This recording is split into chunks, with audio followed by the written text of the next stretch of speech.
see. One way of looking at that is we'll call it a target package. This is the thing we are out hunting for in most cases. Next slide, please. This is an example of one that I showed at the hearing recently. This is a spherical orb, metallic, in the Middle East, 2022, by an MQ-9. I will come back to the sensor question that David raised here in a moment. This is a typical example of the thing that we see most of. We see these all over the world, and we see these in making very interesting apparent maneuvers. This one in particular, however, I would point out, demonstrated no enigmatic technical capabilities and was no threat to airborne safety. While we are still looking at it, I don't have any more data other than that. And so being able to come to some conclusion is going to take time until we can get better resolved data on similar objects that we can then do a larger analysis on. Next slide, please. I'm going to let this play through. This is a newly released video. You'll notice there are two dots moving back and forth. There is a plane at the bottom that's moving across the screen, and now there are three dots moving back and forth. The moving back and forth is from the sensor and the platform that's collecting it. This is a P3 on a training mission in the Western United States. They picked these up and they tried to intercept and was unable to intercept them. Apart from that motion, and you'll see a little bit of defocusing from the sensor itself, there is no other oddity about this, except for the fact that they couldn't catch them. The reason they couldn't catch them is because after further analysis, it was shown that those objects were actually much farther away from the P3 than they thought. And in fact, when we went even deeper, looked at air traffic control data, we were able to match those to aircraft on a major flight corridor heading into a major airport for landing. This is the kind of thing that can spoof and or provide misperception of both very highly trained pilots as well as sensors, right? And this was reported as an odd grouping of 3 UAP. All right. That is not to say that the pilots didn't know what they were looking at, or they knew what they were looking at, but they weren't really sure.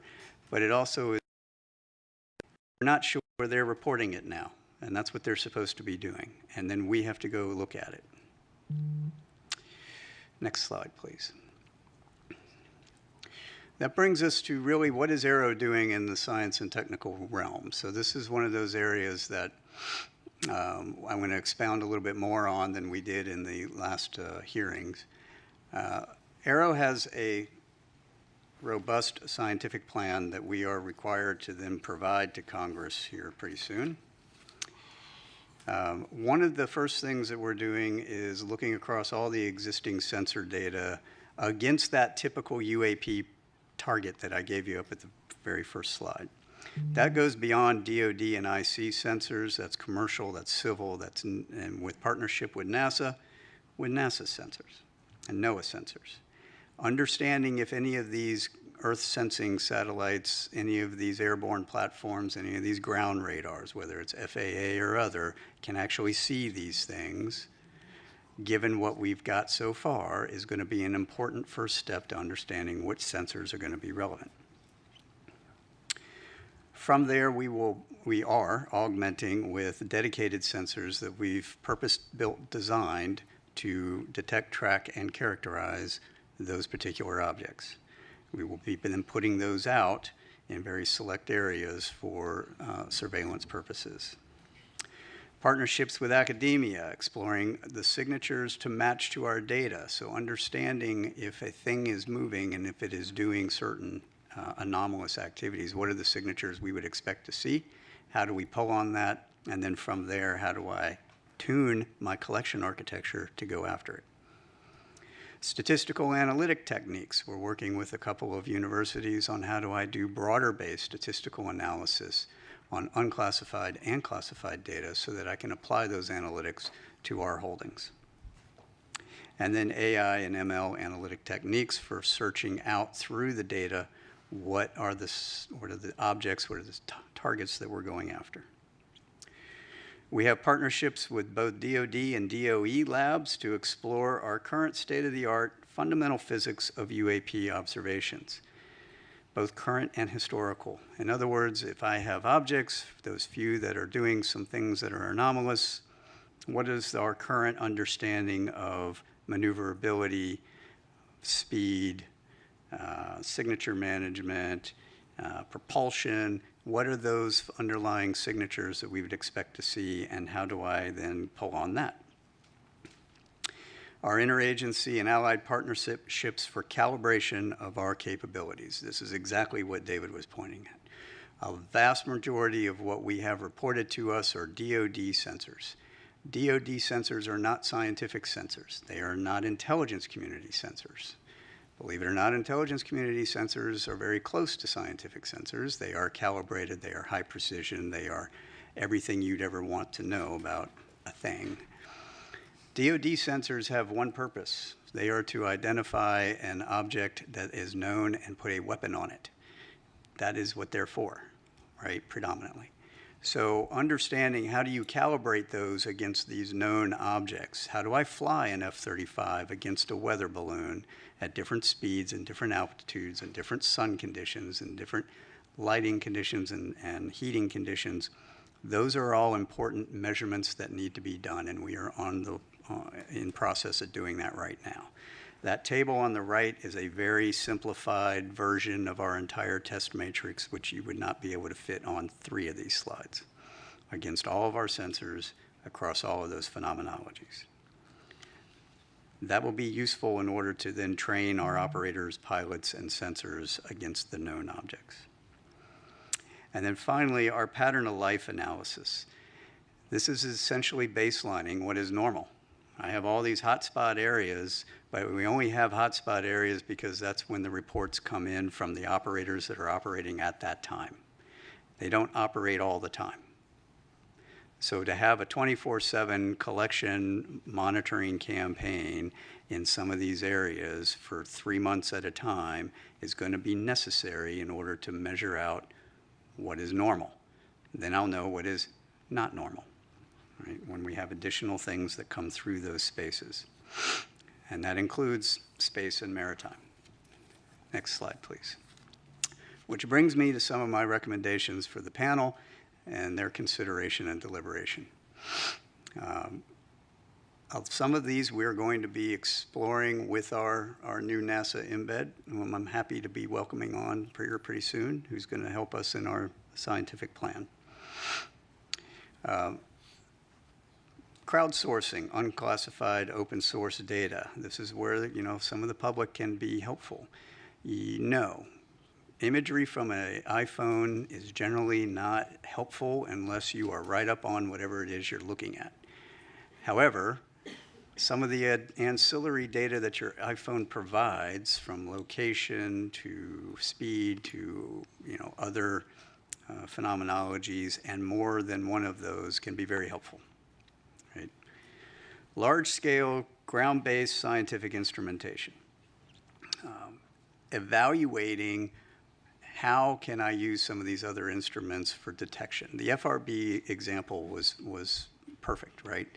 You have a bunch of large-scale instruments that were not designed for that, yet they picked them up because there was a microwave. Well, we have a surrogate target package of what we think these things are, at least from what we've got reported to us. That was in the front slide. Understanding how can I evaluate that against all of these other instruments, and do any of them have a chance of picking anything up that would be helpful in tipping and cueing us to get other sensors on target. I think leading that evaluation of the scientific ground-based sensors would be useful. Also, the same thing for the Earth Sciences satellites, as we mentioned before. Intentional vice coincidental collection. So looking at how can I provide a tip and cue to both the ground and space-based scientific and academic sensor community to put additional sensors on a object when it is reported. I'm currently doing that with Aero, the Joint Staff, the commands for when they get tip and cue, right? So a pilot says something, they see something, they report it in, and we're going to turn on a whole bunch of new collection to go after it. I should be able to hand that same tip and cue to the scientific and academic community. So looking at how that works would be helpful. Peer reviewing advanced capabilities, the parameterization and the publication of that have not yet been engineered. We understand a lot of fundamental physics. It is the scientific community's responsibility to explore and document those fundamentals in peer-reviewed scientific journals to match to data so that we can weed out all kinds of different hypotheses, right? That's how science works. We need to make sure that we are doing that. I think leading that conversation would be very helpful from NASA's perspective. Archived scientific data. So we have a whole bunch of calibrated, large-scale scientific data from all these different instrumentations around the world. Taking a look at how can you apply maybe some AI, ML tools to search through that data for anomalous signatures that may correlate to things that we've got reporting on. That would be an interesting study. Distributions of sightings. I think this is a low-hanging fruit one, right? So if we take a look at all of the distributions of sightings that are outside of my national security areas that I've got classified reporting for, and they generate the similar distribution map as we've got, and we put those two pieces together, now I have a holistic picture.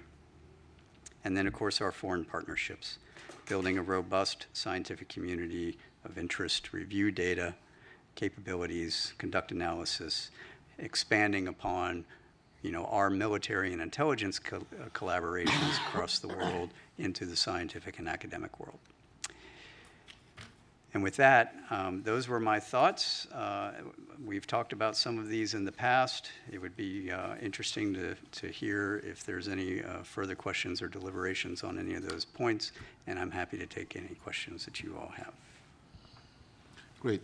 Thank you, Dr. Kirkpatrick. And I also want to take this opportunity to thank you and the AARO for your openness in providing this committee with insight and information about what you've learned so far, how we could work together.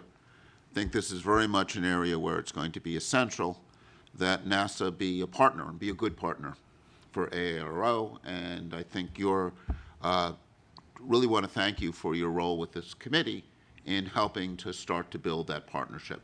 It's been my pleasure. And let's, Reggie. Yeah. Hey, Sean, thanks for the briefing. Question.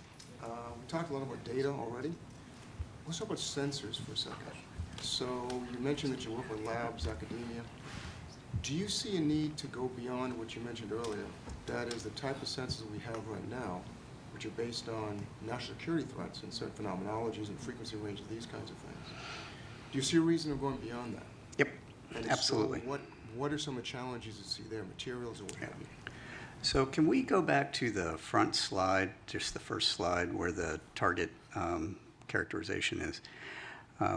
So we've purpose-built a couple of sensors to do search across that, nope, down one, there you go, that's great. To go down some of those characteristics to see if we can find them correlated to pilot reporting. Right. Some of those are, initially this is going to be, I'm going to say this is a bootstrap method, right? We're doing a broad spectrum search across very few indicators that we can point to that will enable us to get a little bit more data, refine that, narrow those sensors and go from there. So we aren't just relying on the DoD and IC sensors that exist today because frankly they don't point to where we want them to point, right? I mean, I'll be frank with everyone. We can point the largest collection apparatus in the entire globe at any point we want. You just have to tell me where I want to point it. Second piece of that is a lot of what we have is around the continental United States. Most people, including the government, don't like it when I point our entire collection apparatus to your backyard, right? It's not allowed. We have some laws about that, and we've got to figure out how to do this only in the areas that I can get high confidence there's going to be something there, and high confidence I'm not going to break any laws doing it. Right? So there's a trade there. So some of these ground-based point detectors are going to be necessary for that, to point up, to point out, to search. Coupled with, we're evaluating a number of sensor opportunities across different organizations, academia, industry, whatnot, that already exist or are being built for similar purposes, or maybe other purposes that I might be able to recalibrate for this and see if those will have a chance of seeing that target, right? So that's where the modeling and sim comes in. Can I take that target, put it into your sensor, and have a chance of seeing it? If I can, then I might want to use that. Right. Oh, wait. Who's next? Are you? Nadia. Go. Hi. Thanks, Sean. I have the questions you probably don't want, which are about numbers, unless I missed them during your presentation. You had said that only a very small percentage of your cases display signatures that could be anomalous, and then followed that up with the few objects that do demonstrate potentially anomalous characteristics. What numbers are we talking about? How big is your database? How many years was it collected over? Yep. And were those observations made? And then by few, what do you mean? Right. No, that's a great question. So this chart, as I mentioned, we've updated with our current data holdings. At the time of my open hearing, we were at 650 cases-ish. We are now over 800. We are putting together our annual report, which will be due August 1 to the Hill. And in it, and there will be an unclassified version, as there always has been, we will have those updated numbers at that time. We roughly get, I mean, you can do the math, you know, it depends anywhere from 50 to 100-ish new reports a month. Now, the reason we had such a big jump recently is because I got FAA's data integrated in finally, and so we ended up with like 100 and some odd new cases. So there's reason why it's going to fluctuate. The numbers that I would say, so we're gonna try to do a little more fidelity on some of the analytics when we report out. But the numbers I would say that we see are possibly really anomalous are less than single-digit percentages of that total database. So maybe 2 to 5-ish%. Wait. Who's next? Is this on? Hi. All right. I'll stand up because I'm I'm gonna on get the to other end of the room. Thanks, Sean, for your presentation and for some of the video footage that we saw. While we're all good scientists on this panel, I think that I look at it with an untrained eye of looking at that video. And so I see 3 spots moving, and everything else in the background looks like it's stable. Can you talk a little bit more about either the sensor platform or what we're seeing that's stable in the background? Because they've been identified as airplanes, and there's clear description of from other data sources that came in to help clarify that. But when I look at this, what are all of the white spots in the background that we're seeing that are stable? So those are that's a star background. Pretty sure that's a star background. Now, so you're looking at those planes were roughly 30 to 40-ish miles away, if I remember correctly. And when you see that smaller plane that comes in at the bottom, that one was much, much closer. It was like maybe 6 to 10 miles away, right? And so the jitter in the sensor is what you're looking at. Right, okay, so the 3 spots, because they look like they're moving at about the same, Right, they are. right? And if they were flying together, but they're not, is what I'm hearing. This They're is in the a- sensor they're in a- moving. They're in a flight line, Right, so they're equally spaced in a flight line, and the sensor is jittering. thank you, Yes, appreciate that. yes. He, I don't agree. wait, Next. Walter's been Yeah, waiting. been patiently waiting. Okay, if you go to your first slide, if you don't mind, not the title slide, but the The one that trends had slide, the trends, please. yeah. It's the previous slide. There you There you go. go. Thank you. So I want to make sure I understand the slide. It says typically reported characteristics, and there are a bunch of things here, like, for example, size, altitude, speed. If it's being observed from a single sensor, use the example of like the airplanes that were coming in, and if you don't know how far away they are, how do you assess the size? Correct. How do you assess the speed? This is what people would report, but it isn't necessarily, What for is example, real. the size of the object or the speed or any of the rest of it. Do I understand that correctly? Partially. Okay. So this is not all single sensor observations. Some of these are very much multi-sensor observations. Okay. And this is parameterized to cover the range of things for any given parameter, the range of what's possible and what has been observed. Okay, and then on the next slide, the one where you've got the, whatever Orb. it is, the meatball moving across the screen. Right, that one. So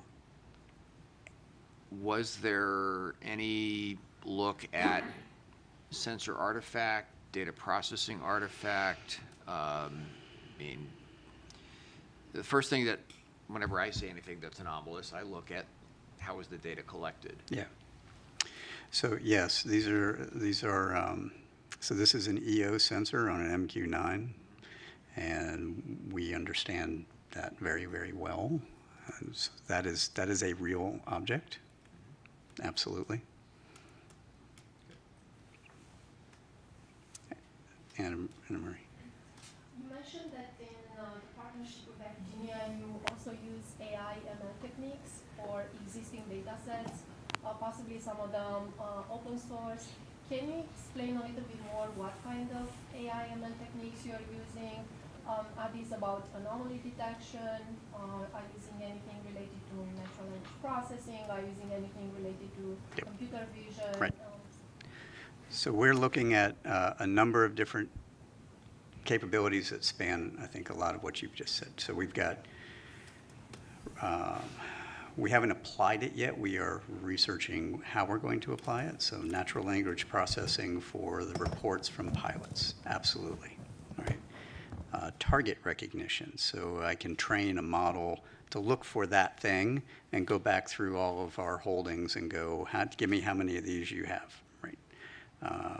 And then try to figure out what those are. Right? So I have not put anything out there yet, or have not looked at anything yet for active targeting in real time, because I don't know exactly what I would train it to go look for. I just know what we have. So I want to get more confidence on what we have before I go and do that, except for balloons, right? We're trying to get rid of balloons as quickly as possible.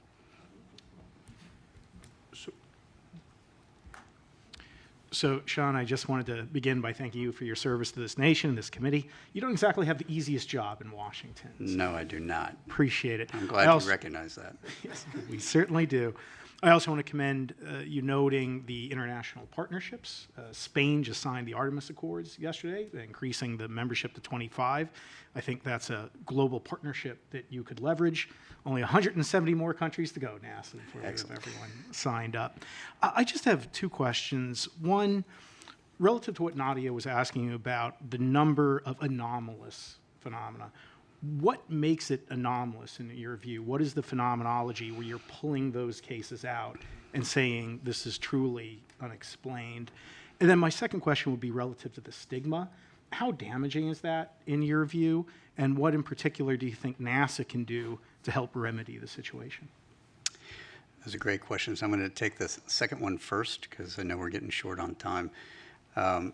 the stigma has improved significantly over the years since the Navy first took this on some years ago. It is not gone, and in fact, I would argue the stigma exists inside the leadership of all of our buildings, right, wherever that is. My team and I have also been subject to lots of harassment, especially coming out of my last hearing, because people don't understand the scientific method and why we have to do the things we have to do, right? And because we can't just come out and say, you know, the greatest thing that could happen to me is I could come out and say, hey, I know where all these things are. Here you go, right? But I don't, right? And it's going to take us time to research all that. People want answers now, and so they're actually feeding the stigma by exhibiting that kind of behavior to all of us, right? That is a bad thing. Where can NASA help? I made that recommendation on NASA should lead the scientific discourse. We need to elevate this conversation. Right? We need to have this conversation in an open environment like this where we aren't going to get harassed. Because this is a hard problem. It is a hard target problem. We need to understand what is the things that are in all of our domains, space or air or undersea, and how do we make sense of that? Right. Your first question on what makes it anomalous to me, we actually developed some definitions on all of these things. We gave it both to the White House and to Congress. I think we've got some of that into law now, but essentially anomalous is anything that is not readily understandable by the operator or the sensor. Right? So it is doing something weird, whether that's maneuvering against the wind at Mach 2 with no apparent propulsion, or it's going into the water, which we have shown is not the case. That is actually a sensor anomaly that we've now figured out, and we're going to be publishing all of that. You know, those kinds of things make anomalous. Signature, we'll call it signature management, but it's things that are not readily understandable in the context of, hey, I've got a thing that's out in the light. It should reflect a certain amount of light. If it doesn't reflect that amount of light, something weird. I think we have time for one last question. Sean, you recommended foreign partnership with NASA. I'm curious, especially given your map, have you, as Aero, partnered with international agencies, and is there ways for reporting to your? Mm-hmm. So that's a great question. I want to expound on that just a little bit. So I have just held our first Five Eyes forum on this subject last week, I think it was, or earlier this week. I don't know. Dan was there, and we have, we've entered into discussions with our partners on data sharing. How do they do reporting? What kind of analysis can they help us with? What kind of calibration can they help us with? What can we help them with? And we're establishing all of that right now. And they're going to end up, sending their information and data to us to feed into the process that we've laid out for how we're going to do all of this. Beyond that, I have not had either the time or the bandwidth to do, and that's why I would look to NASA to expand the scientific and academic relationships that they have across all of our allies and partners on how can we bring them into the fold. That's where I think there's a lot of benefit to NASA taking lead on that. Great. Thank you. But one just clarifications for people who don't know, what are the Five Eyes? Oh, I'm sorry. For those of you that aren't familiar with the Five Eyes, those are that's the UK, Canada, Australia, New Zealand, and the United States. So those are the 5 partners. Terrific. So thank you very much. Thank you.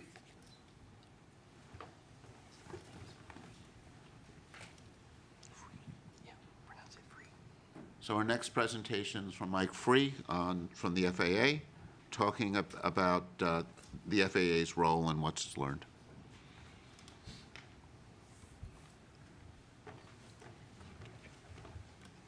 Would like to thank the panel for the opportunity to come and give an overview of the FAA and some data points around the FAA's mission, the data the FAA provides to provide the framing of what are the surveillance systems that we can bring to bear, or there's data around those sensors, as well as to frame the limitations of those. I know Sean talked about some of the data points that are used and being integrated, so hopefully this will give you an overview of the FAA's mission as well as those data points. Next slide, please. So the FAA's mission is quite large and complex. By a factor of 2, we operate more commercial aircraft than any other country. I think we're second only to Australia in total airspace, but largely because Australia has a very large oceanic volume that they're responsible for managing. So it is a very complex, very large national airspace system. We have over 14,000 controllers, 520 air traffic control towers, which are located at the highest density of airports, and I'll refer to those as towers in subsequent slides. We have 147 what we call terminal radar approach controls, or TRACONs, and those are manned control facilities at the high and medium density airports around the nation, as well as 21 air route traffic control centers, which manage the control of air traffic in the en route environment. There's over 19,000 airports, over 5,000 of those are associated public airports, with the remaining 14,000 plus private airports. Next slide, please. So the FAA's mission is primarily around safe and efficient control of manned aircraft. That has been our historical mission, and it remains our primary mission. Certainly as we talk about new entrants with UASs and advanced air mobility and some of those things, there will be an evolution of the FAA's mission to include safe operation of the NAS with those new entrants. But the architecture and design of the NAS is geared around safe and efficient control of aircraft and manned aircraft. Certainly the commercial aspect, the commercial flights are a primary focus of the agency. We certainly support general aviation and flights as well. But again, our mission is around manned aircraft and safe and efficient operation of those. By the numbers, over 16 million flights yearly, 5,400 flights at peak at the peak time of any given day, 45,000 daily flights, 25 million GA flight hours per year. Very large, very complex operation that we're responsible for managing. We certainly provide a significant contribution for that service to the nation in the form of product toward a GDP. Next slide. So as we get into the discussion of surveillance services, I want to provide a little bit of framework around the categorization of our surveillance services, and we primarily break those into two bodies. The cooperative surveillance, which is defined by a sensor that's avionics or equipment on board the aircraft that works in conjunction with ground-based sensors. The non-cooperative surveillance is independent. This is basically the classic radar. RF energy is transmitted out, reflects off the target, and we receive that signal, and from that return we can determine where that aircraft is. Typically, these cooperative and non-cooperative sensors are co-located together. The cooperative mounted on top of the non-cooperative radar.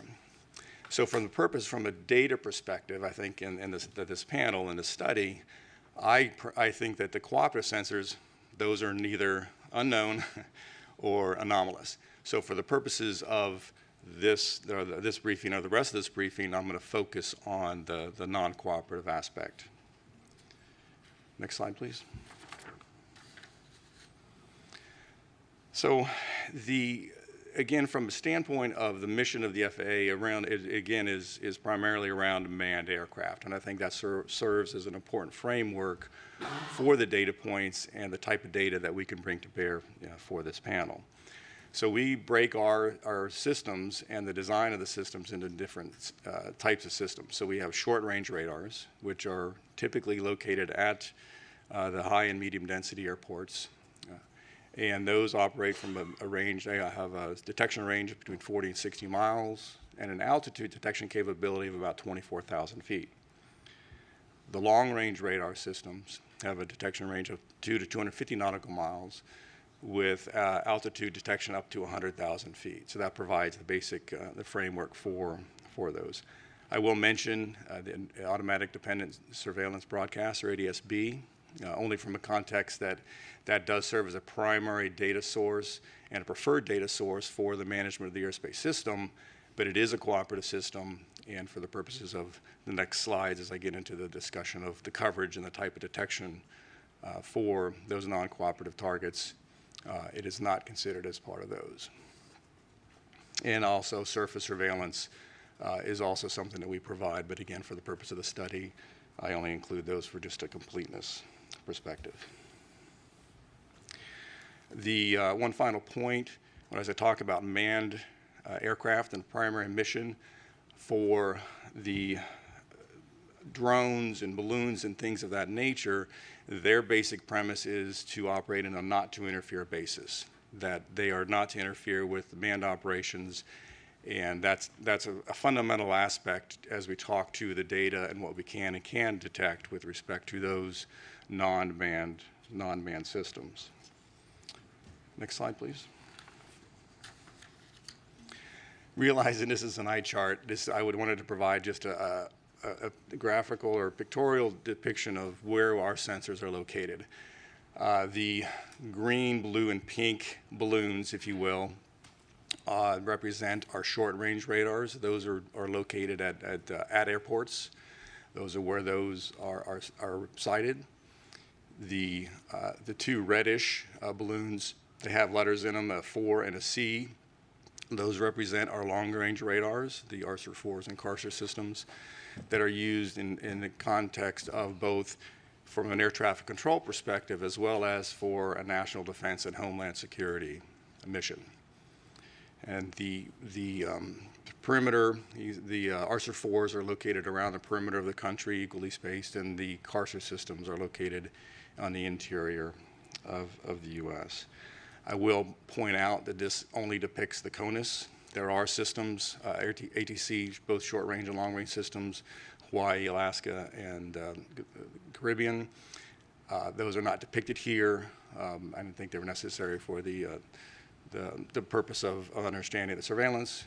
And I will also point out that both for this slide and the subsequent coverage slide, I do not talk to any classified DoD or DHA systems that are in operation. Okay. Next slide, please.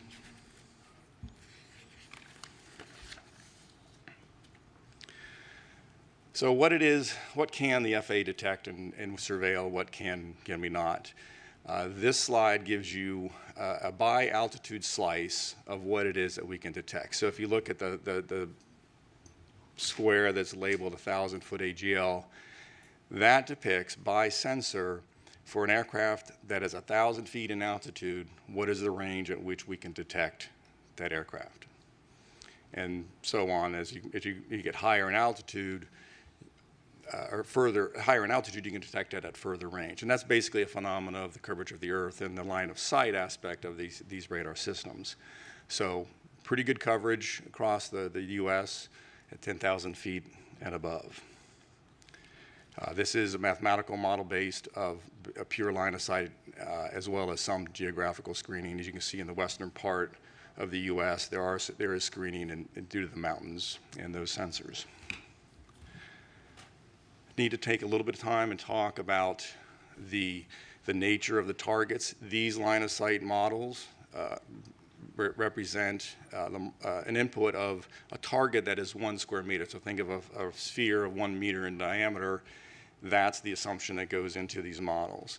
So if you think about that in the context of other forms of or aircraft, a fourth generation F-15 or F-18 is in the proximity of about 1 square meter, perhaps a little bit larger. A large airliner is perhaps 100 square meters. A small UAS is perhaps a 0.01 square meter. So the range of these detections, or the size and the ability to detect these targets from an F-15, large airliner, 100 times larger in size, a drone 100 times smaller in size. So the detection and the surveillance capability really largely depends in part to the target that we're talking about and the ability to surveil that target. All right, next slide.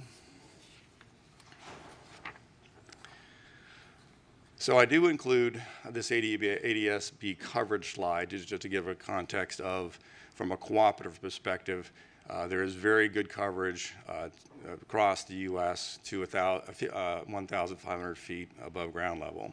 So this provide a context of when we look at the data and start getting a discussion of what it is we can detect. This will certainly be, for those cooperative aircraft that have ADS-B, we could certainly detect those to a pretty low altitude across the U.S.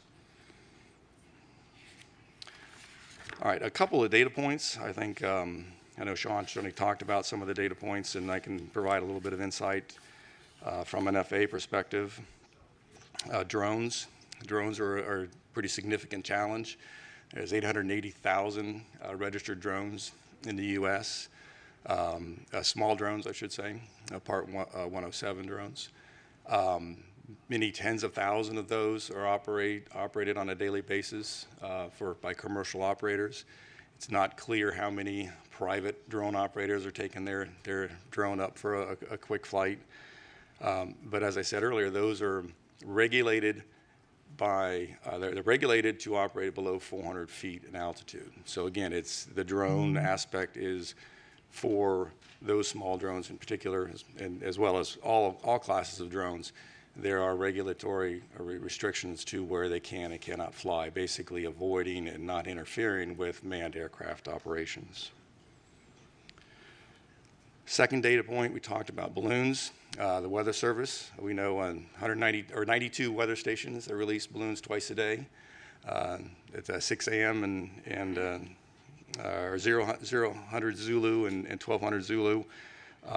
Typically 2-hour duration. They fly up to 100,000 feet where the envelope bursts and then the payload descends back to Earth. So certainly, at least 184 balloon flights daily in the NAS. Not to consider universities and hobbyist balloons that may be launched, but those are typically small in size. And finally, Sean did talk about UAPs and FAA data. A couple of data points that we do report. There is a process by which air traffic controllers can report UAP sightings or events. Historically, those have been in the range of about 3 to 5 reports per month that have been reported. We did see an uptick of reports in August of 22 that went up to about 8 to 10, perhaps due to Starlink launches. And finally, with the Chinese weather or the Chinese balloon incident in February, we did see a significant uptick, and there's like 68 UAP reports that started in February, and we've seen a large number, subsequent to that. I think that's all I had. Any questions? Do you want to take the question? It's easy. Actually, you can choose the questioners. It's easy from your angle than from mine. All right, Walter. Yeah, so two questions about the radar data coverage. First one is, do you retain any of the data, or is it just cycled over as? There is a retention, long-term retention of data. I can't recall exactly how long retain that. There's certainly a requirement from a retention from a legal perspective. Yeah, exactly.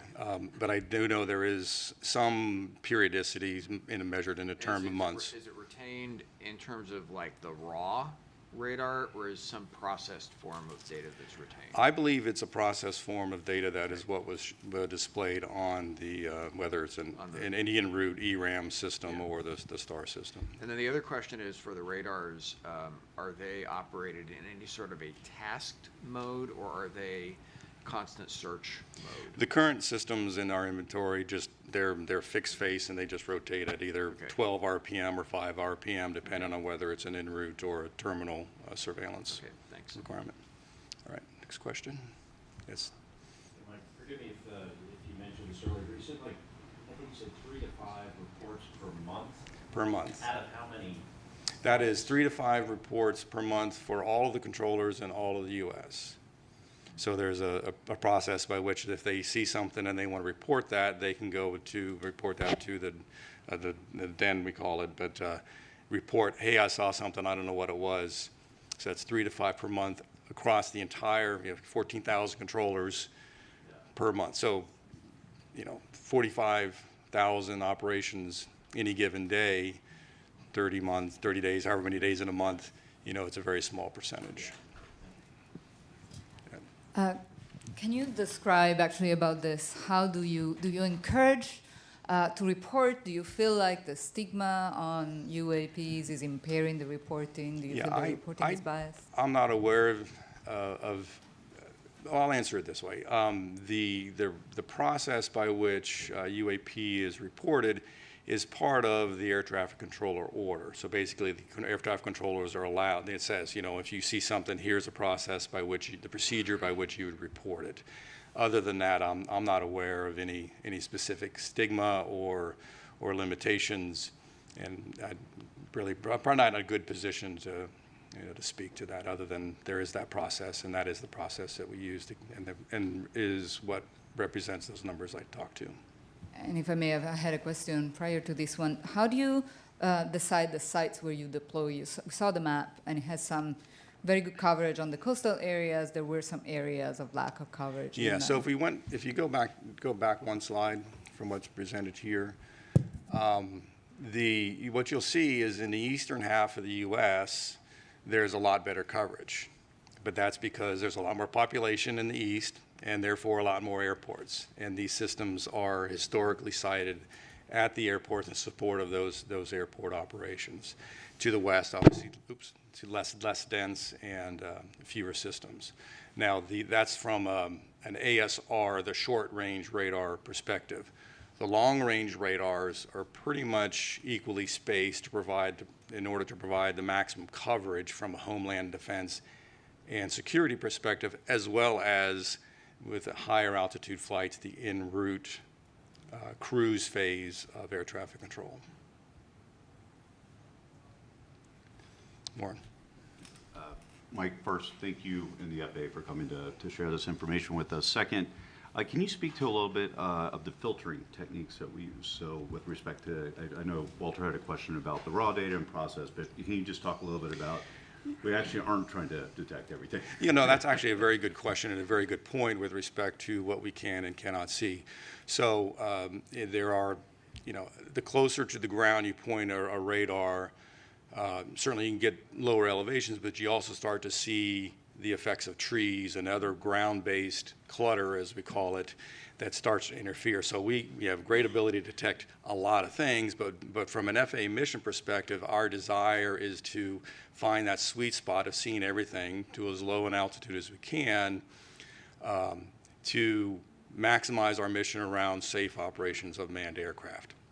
Now, to pull that thread just a little bit further, there's also limitations with respect to biologicals or insects and dust and things of this flavor that most aircraft fly above a certain speed.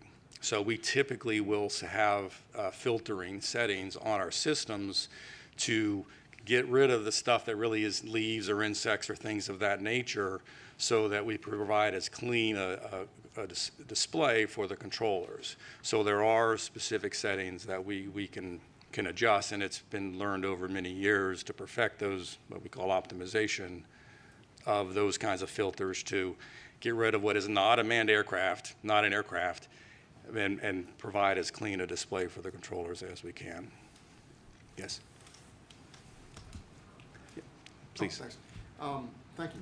Thanks for the presentation. Would it be, kind of following up on what you said, Warren, would it be possible to collect the raw data and to save that? Because if it would be possible to do some calibration after the fact that Sean was mentioning, for example, you might be able to capture other phenomenology. Is that possible? Well, when you say raw data, I think we'd have to talk a little bit about what is meant. So, you know, from a technical perspective, pure, what we would call INQ data is huge, you know, gigabyte, very, very, very large volumes of data. That would probably be cost prohibitive, and we certainly don't do that today. There are, again, we do record data, but it is effectively the data that has been through some form of these processings and these filterings. We do that today, but it certainly, with enough time and money, we could certainly collect that data, and I think it would be we'd have to look at the challenge of how we would go about modifying the systems or introducing new ways to collect that raw data as you described. Certainly it's feasible, it's possible, but it's not without technical challenge. One more question on the Yes. 184 balloon flights daily. Are those characterized, or you just know they do that and then they just end up where they are? So under the balloon, I'll call it Part 101, the regulations for balloons, there's very specific requirements. So for National Weather Service, before they release those, they'll contact the local air traffic facility. They're going to say, here's what time I'm going to release it.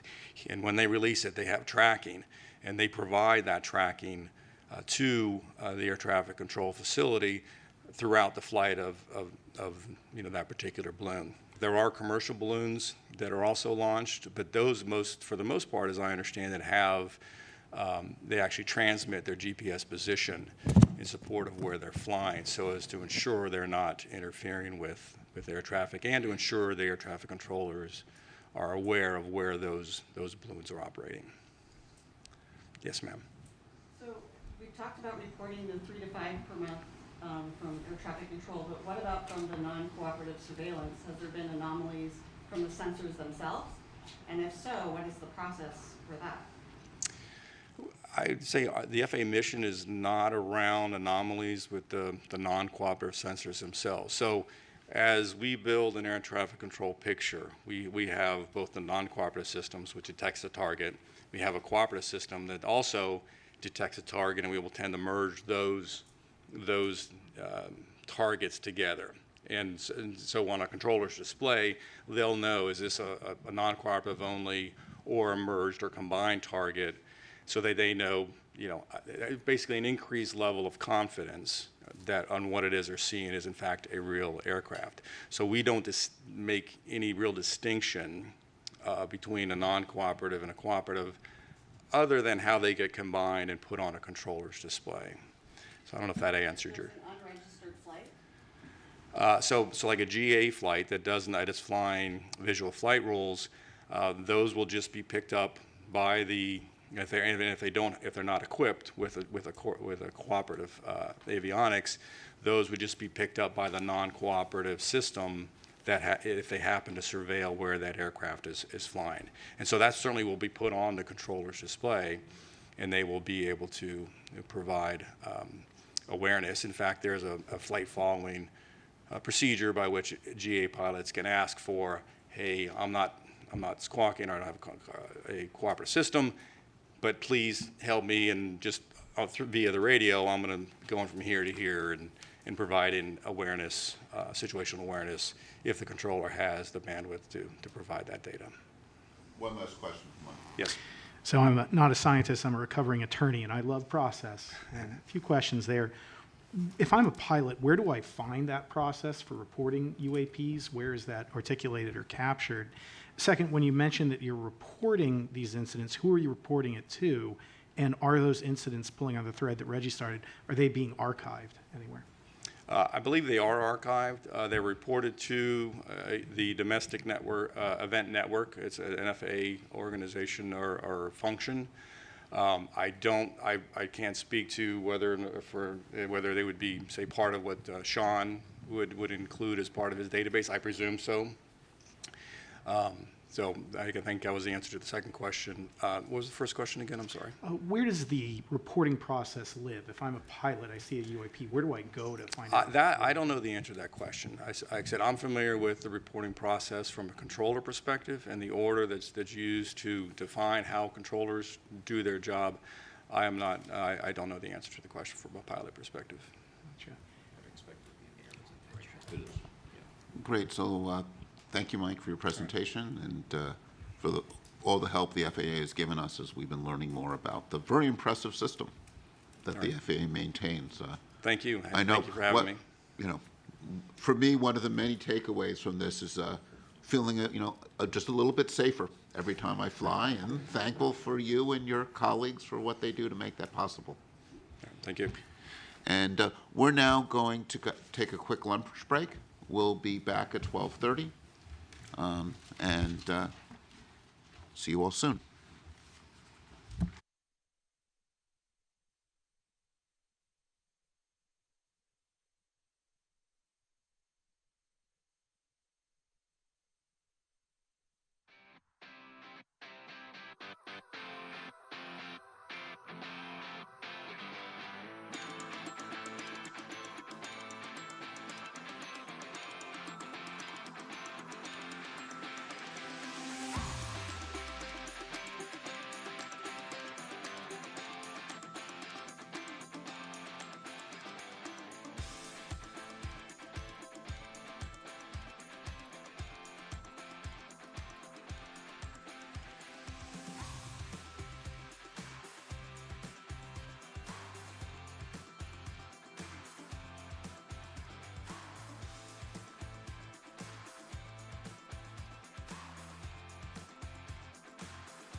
series of short presentations by members of the panel on their thoughts on different aspects of our charge. And the format is we're going to have them come up to the podium and speak. And I'm going to ask each of the speakers then to take questions. It's actually the angle with this setup is you can see the people better from the podium than I can, where it's hard to see people behind you. I'm going to try to manage the time. So as those questions come to an end, I'll cut you off and bring up the next speaker. And we'll move through the 6 topics, and then we'll have some time at the end for some general discussion. The first speaker will be Dr. Nadia Drake, talking about framing the issue of UAP.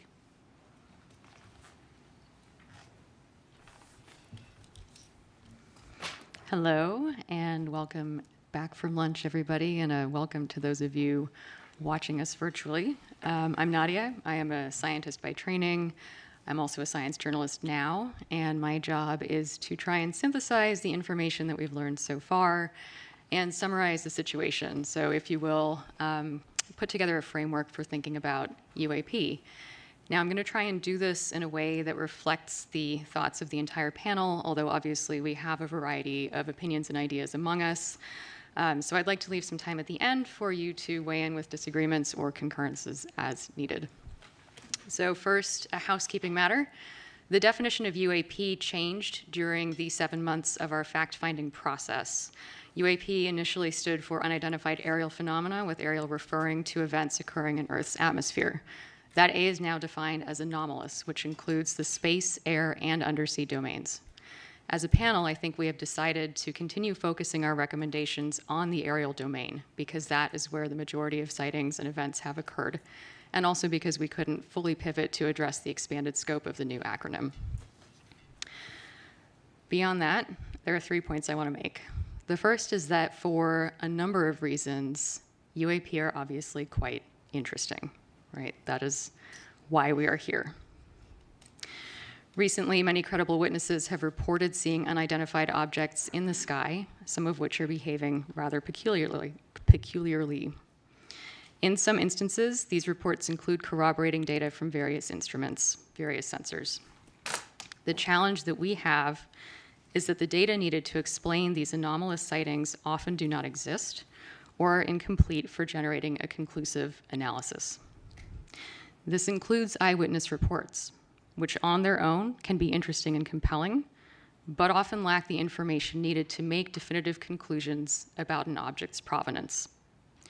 We as a panel are thinking about the types of data that might add value to those reports and which could be useful on their own. As a corollary, to date, in the refereed scientific literature, there is no conclusive evidence suggesting an extraterrestrial origin for UAP. Collecting more good data for the scientific community to review in a peer-reviewed context will be important for progress to be made here. The second point, UAP offer an excellent opportunity to demonstrate the power of the scientific method and of empirically addressing a question using a multidisciplinary approach. It is our job as a panel to make some recommendations about how NASA might go about tackling this topic scientifically, taking advantage of the agency's resources, global outreach, and reputation. Key points to keep in mind here are that science is hypothesis-driven. Scientists build confidence in their theories by relying on well-calibrated, well-collected data, using well-established methods with rigorous evaluation and independent corroboration. In science, skepticism is not a bias, nor is it a bad word. It is not our job to define nature, but to study it in ways that let nature reveal itself to us, regardless of how exciting or disappointing that reality might be.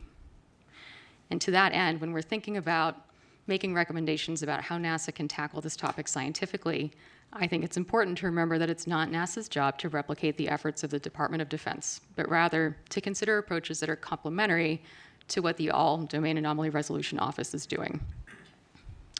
And so one of the questions that we as a panel, I think, need to center is, what can we recommend that NASA can do that the DoD cannot?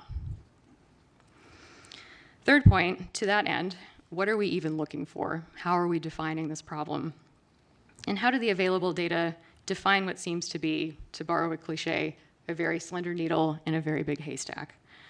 We heard a little bit about that today from Dr. Kirkpatrick, who reported that there have been 800 events collected over about 27 years. And between 2 and 5% of those events display signatures that could be anomalous, defined as anything that is not readily understandable by the operator or the sensor, something that is doing something weird. Mr. Free and some of the experts on our panel have defined the background on which those events exist, the amount of stuff in the sky at any given time, like so.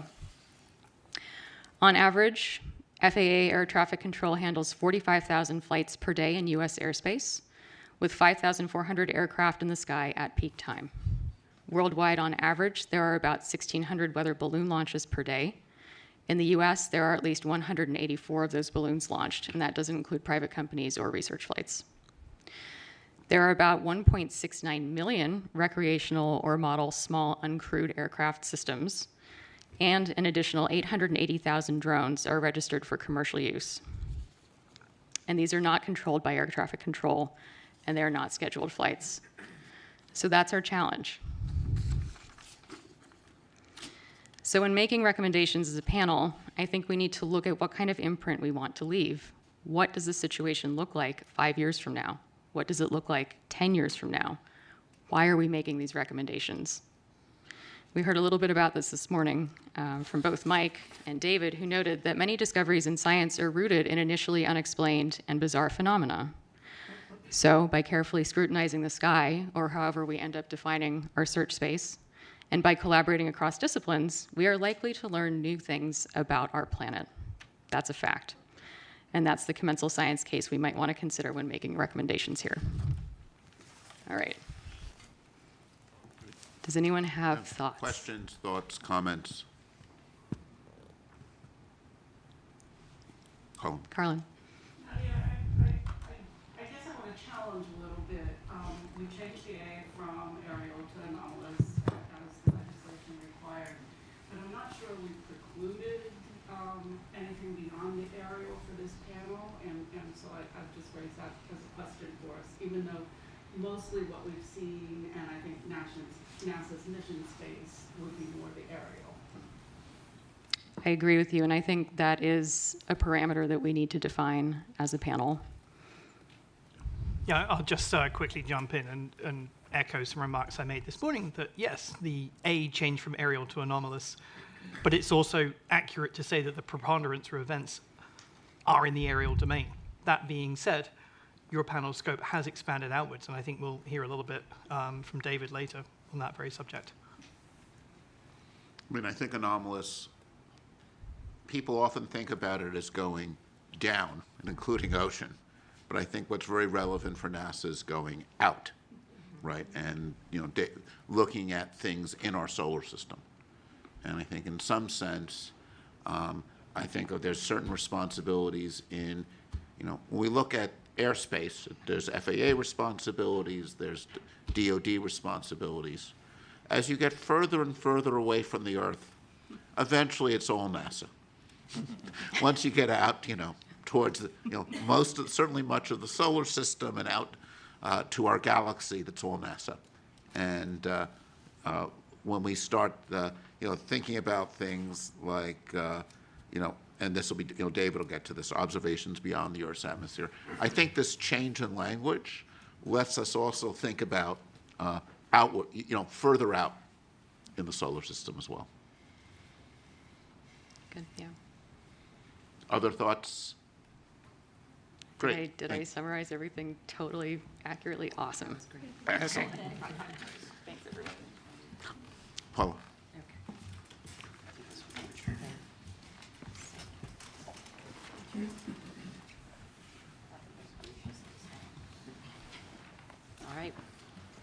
All right, thank you. So I thought that was the perfect intro and segue by Dr. Drake for addressing why NASA. What is or what are NASA's roles in UAP studies? So NASA primarily is a science-driven agency. It's committed to exploring and understanding air and space. And this includes, as we were just discussing, the unknown, right? Whether that's the farthest reaches of the universe or right here on our home planet. In that light, NASA has over 60 years of experience measuring phenomena in air and space, in air that might be aeronautics, astronomy, as well as measuring other Earth phenomena, and this may include aquatic or atmospheric phenomena as well. And they do this using the unique vantage point of space. NASA's mission, data, and technical expertise in science and engineering may also help investigate and understand any of the reported phenomena. It makes sense to explore what new observations or measurements or studies might contribute to the understanding of reported phenomena. In that light, Dr. Fox made this point this morning, there's a tremendous archive of NASA data. These are from satellites and other space-based and ground networks, as well as other assets, and these are freely and openly available to the public. NASA research, as was mentioned, also supports a wide range of methods.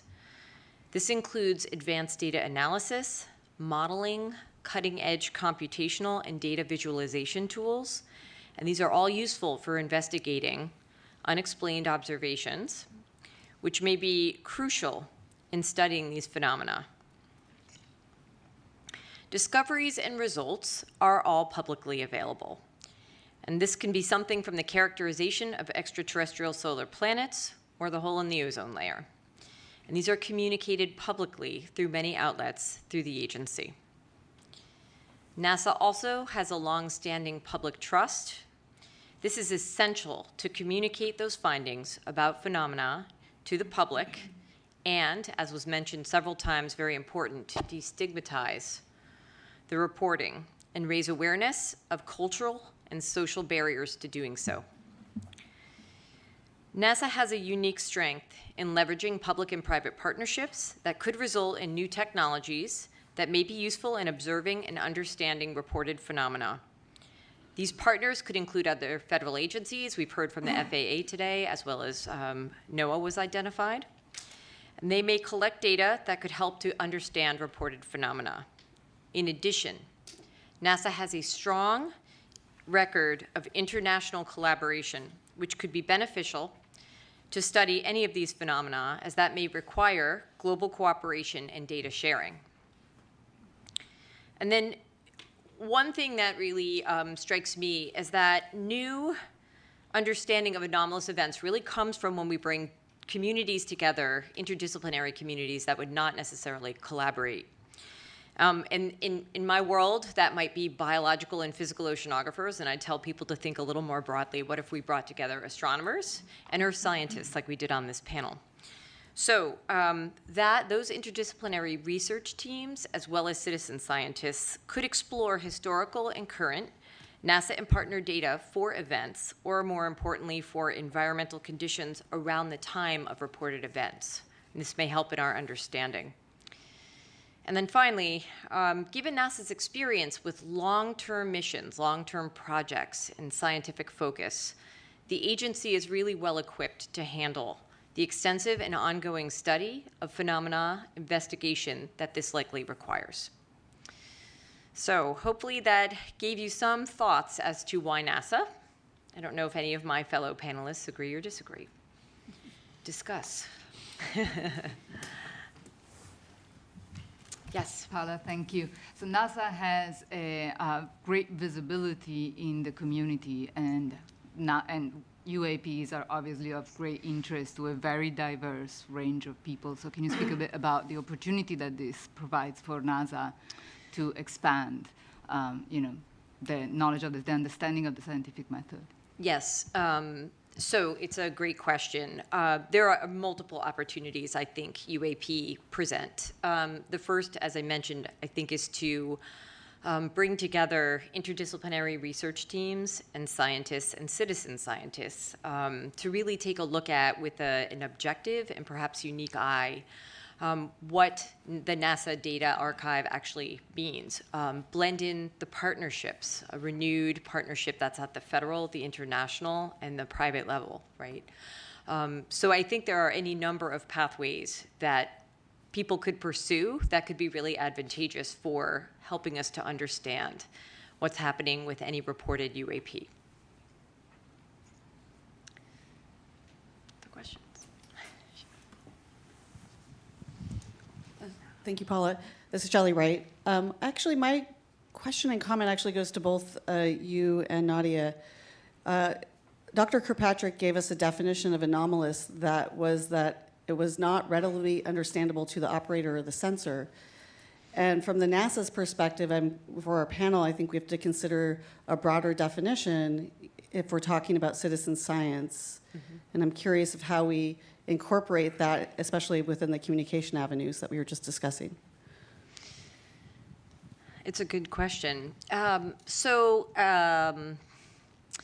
Not all data in an archive are user-friendly, right out of the gate. But I think NASA does an excellent job making things like quick look or browse products available. You can go on the NASA website. You can look at different aspects of different things that the agency has in its mission to study. And I think, if nothing else, people have become a lot more in touch with their surroundings and their environment and the changes happening there. And so I think there's probably an opportunity for people to maybe not become overnight experts in how to process satellite data and use it for basic research in a complex fashion. But there are ways to utilize those data to look at your environment if you think you've seen something or you wish to report something. So communication, engagement in the public, I think is a really important part of the destigmatization, for sure. Nadia, I don't know if you have anything to add. I was struck by the phrase "not readily understandable." I felt like that was actually doing a lot of work. So I think for our purposes, we probably want to come up with a slightly more specific definition of what anomalous actually means. Yes. Yeah. Okay. Good. Thanks. Federica, you're up next.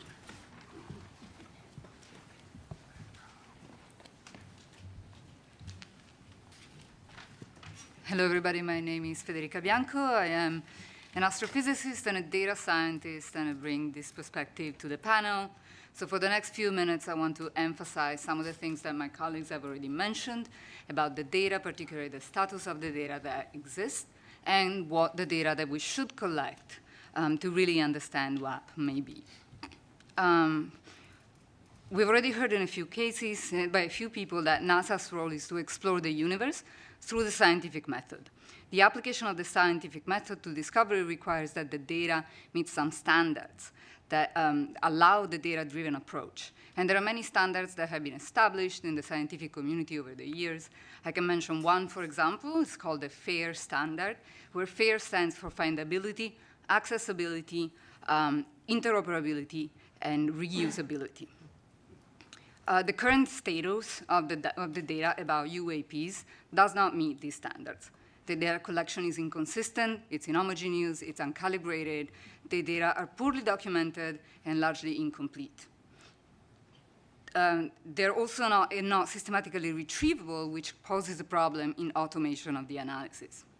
So WAP could benefit from data science and machine learning methods, from artificial intelligence that is developing at a rapid pace. But machine learning and AI cannot be applied until the data meet these standards. Even to study a single event currently requires a significant lift in retrieving the data and the metadata that may or may not be available. And this lift is at the moment entirely person-powered, which means that it cannot be automated to apply machine learning methods.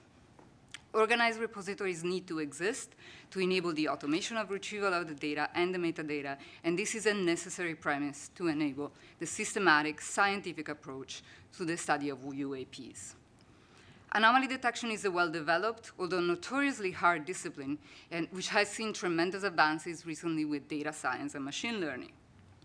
Usually, this means detecting rare and unusual signals in a complex that is noisy and rich with phenomena that we know. So there are two general approaches to anomaly detection in the scientific community. One is the following. If we know the signal that we expect, we can model it, and we can simulate it and maybe inject it in our data. So we can develop methods that are specific to finding those exact signals or signals that are similar to those. And we might be able to conceptualize signals coming from physical systems that respond to the laws of physics as we know them, but we cannot comprehensively produce all possible signals that could relate to or explain UAPs. So the alternative approach in detecting anomalies requires a thorough and deep understanding of what is normal and usual to tease out what is unusual and unlike the rest. These methods typically fall in the realm of what we call unsupervised machine learning. What is usual, maybe the balloons, the aircrafts, and a wealth of natural phenomena that we have heard of. And what is unusual, what is an anomaly, means anything in there is not consistent with the way in which those things look in our data.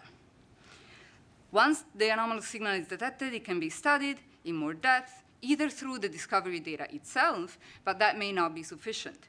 So then we may need to collect additional data to study these anomalies. And this is something that in astrophysics we typically refer to as follow-up data. This can be very hard, especially if the phenomena that are anomalous are also ephemeral in time. So you have to promptly respond to the detection and set up follow-up observations. It's an extremely hard game, but it's something that is seeing a large development in astrophysics in recent years with the study of anomalous detections in the universe. This approach relies entirely on a comprehensive and systematic organization of the data, which is paramount, and on a deep understanding of all the data that is actually usual and known. The data that we might want to collect ideally will be collected in a multi-sensor and multi-platform and multi-site manner. Eyewitnesses reports, I want to elevate what Dr. Drake said, cannot ascertain the nature of UAPs. However, they should be considered because they may contain important information, for example, persistent sighting locations or seasonality. But they only really work if joined with quantitative data collected by sensors, as well as biophysical and psychophysical assessments of the witness and the impact that the experience has on them to really reveal the nature of UAPs. You've heard it from my colleagues a number of times. The data needs to be collected by sensors that need to be calibrated or calibratable. So we need to collect not only the data, images, sounds, spectral characterization of what we see, but metadata, the sensor type, the brand of the sensor, the noise characteristics, time of the acquisition, instrument sensitivity, as well as information about the circumstances of the data collection, for example, temperature, or the location, or the conditions in which the sensor is at the time of collecting the data. The data should be collected simultaneously by different platforms, ideally in different locations in a multi-sensor system. So some of the data that we may want to collect are images, but also temperature, sound recording, spectral data emissivity that tells you the color in a very fine grid, as well as monitoring the motion of objects, which has been very important to identify what we have seen as UAPs that have been reported. Much of this certainly can be achieved with professional-grade infrastructure, and both new and existing infrastructure to do that, such as astrophysical and geographical observatories, both on the ground and satellites. Some modern observatories in particular are designed for the detection of time anomalies specifically, as well as for the detection of objects that move rapidly in space, near-Earth objects, asteroids, meteors, etc. So those could be leveraged for the study of UAPs. There is also some effort ongoing in the developing of facilities that are specifically designed to detect UAPs, and many of those comply with the characteristics that I just described. This level of information, though, can also be obtained by the public. We could crowdsource the data collection if a platform to crowdsource exists that supports the collection of data and metadata and the transmission of data and metadata. And we think that NASA might be able to play an important role in the development of this platform. To echo what Dr. Bontempi said, NASA has a wealth of experience in coordinating scientific studies, efforts across discipline and domains, serving as a bridge between communities in interdisciplinary studies and studies across different countries. All of these can be supported, all of these can be leveraged to support the work of the other agencies in the identification and explaining UAPs. NASA also has a really important experience in data curation. We have heard about the sophistication of the analysis of the data that NASA provides, of the sophistication of the calibration that the data that NASA shares arrives to. We have heard about the open data policy that NASA data goes under. Furthermore, NASA has recently spearheaded an effort to review NASA and NASA partner archival data to prepare them for machine learning and AI, so that data can be served to the community directly and ready to apply AI methods on it. This is an important experience that could be leveraged in the study of UAPs. However, we do want to emphasize that the current status of the UAP data will make this lift really hard compared to even what is being done by NASA for astrophysical data. And finally, I wanted to emphasize what my colleague said. NASA has a great visibility. UAPs are of great power, of great public interest. And this could be an opportunity to really increase the reach of science, help people understand the scientific process, and maybe diversify the scientific community by attracting new talent into the scientific community due to the visibility of the problem. And I think that's all of my remarks. Questions? Lots of questions. Do you want to go, Reggie? So on the whole crowdsourcing front and getting reports from citizen scientists, what are you thinking along those lines? Is it providing a set of guidelines for how you report? Is it open sourcing a set of applications for cell phones to be able to pull in a lot of the right metadata? What does that look like? Yeah, so I think guidance would, just a set of guidance of best practices, et cetera, would just not be sufficient. I think what needs to be provided is a platform. You mentioned cell phones. Cell phones have been used for crowdsourcing, the study and detection of a number of things in astrophysics, in space science. So that can definitely be done. The issue, I think, is going to be to make sure that this platform is that this platform reaches a large enough community to really have a crowd to source the problem and coordination. Something that this could achieve, for example, is the follow-up that I mentioned earlier, right? So we need this community that would use the crowdsourcing facilities to be connected so that if something is cited by one person, that message can go across and a broader community can point their sensors to the problem, to the sighting. And the data has to be transmitted to a place that can centralize it and curate it. Yeah, please feel free to say this is a bad idea.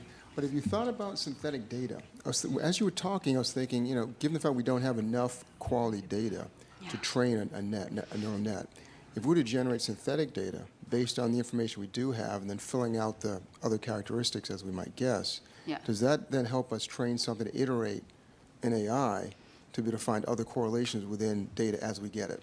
So we do it all the time in data science, right? We do generate data sets where the data sets are sparse or scarce, and we cannot train machine learning models. It's a risky business because in the data that we generate, we embed the bias that we have. So we embed our thinking about the data, the way in which we think the data looks, and the way in which we think the anomalies look. So particularly in anomaly detection, it is a very difficult thing to do to try to make sure that you don't bias your models to what you know. I want to come back to this topic of anomaly discussion in our general discussion. We're sort of starting to run a little late, so want to cut off questions now, but we do have a little time later at the end. So don't forget your questions. Bring them up again in discussion, and we'll talk more later. Great. So David's our next speaker.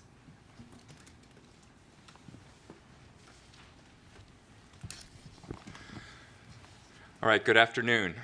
My name is David Grinspoon. I'm a planetary scientist and astrobiologist and I'm going to talk for just a couple of minutes about how observations beyond Earth are relevant to our study of UAPs. Many of NASA's missions are, at least in part, focused on answering the question of whether life exists beyond Earth. Astrobiology is the study of the origin, evolution, distribution, and future of life in the universe. As part of this, we consider how to search for biosignatures, observations we can make of other planets which might betray the presence of life.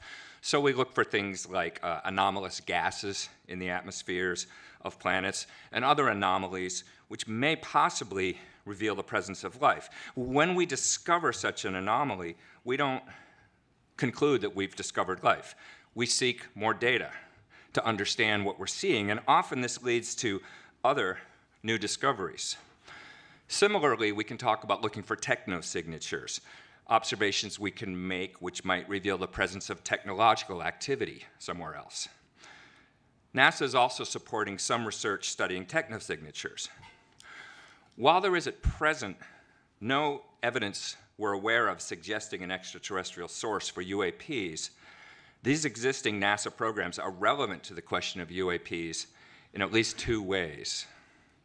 First, researchers in astrobiology and SETI, the Search for Extraterrestrial Intelligence, have focused for many years on techniques and methods for identifying anomalous signatures and determining if they have mundane natural explanations, as opposed to revealing unknown biological or even technological activity.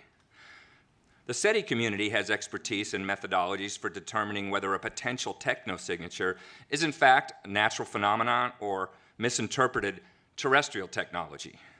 When a possible technosignature is observed, we ask, is it a real signal? Is it a known or unknown natural phenomena? Must it be technological? Is it known terrestrial technology?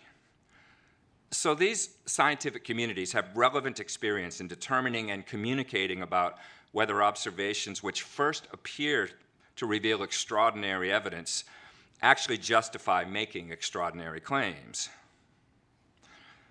Second, if we do acknowledge an extraterrestrial source, however unlikely, as one possibility for UAPs, then these objects must have traveled through the solar system to get here.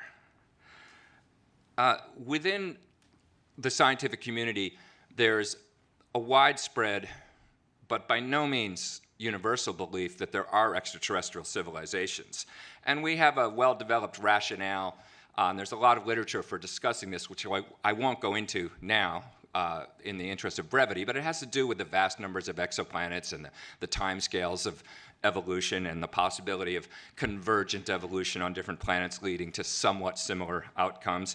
It's a fascinating subject, but the relevant point here is that the same rationale which supports the idea that extraterrestrial civilizations may exist and may be detectable also supports the idea that finding extraterrestrial artifacts in our own solar system is at least plausible. NASA is the lead agency for solar system exploration. It already has an active program of detecting objects in our solar neighborhood using both ground-based and space-based facilities, and it could leverage those capabilities to search for objects in space with anomalous motion, anomalous trajectories, unusual light curves, anomalous spectral signatures, or other characteristics. Most of the solar system has not been searched for artifacts or anomalies, and these modest data analysis efforts could potentially be applied to existing and planned planetary missions. The galaxy does not stop at the edge of the solar system, and the solar system does not stop at the top of the Earth's atmosphere. It's all a continuum of possibilities worthy of investigation. If NASA applies the same rigorous methodology toward UAPs that it applies to the study of possible life elsewhere, then we stand to learn something new and interesting, whatever the ultimate explanation is of those phenomena. And that's all I wanted to say right now. Well, we have time for one or two comments or questions or thoughts. Yeah, thank you for that. You know, it struck me while you were speaking about biosignatures that we do a lot of that type of analysis, right, in our home planet in different capacities. And so it's more of a comment, but I wondered your thoughts on, you know, bringing together those communities that might not work together and whether that would aid in, you know, not only establishing what's normal, but enabling the detection or maybe the understanding explanation of a UAP if reported. Absolutely. I mean, the focus of my talk was observations elsewhere, but in fact, most of what the field of astrobiology has to study is here on Earth, because after all, it's our one example of an inhabited planet, and it's a little bit easier to get to make observations. So yes, any insights you have in that area, or any suggestions for collaboration between those communities would be very valuable.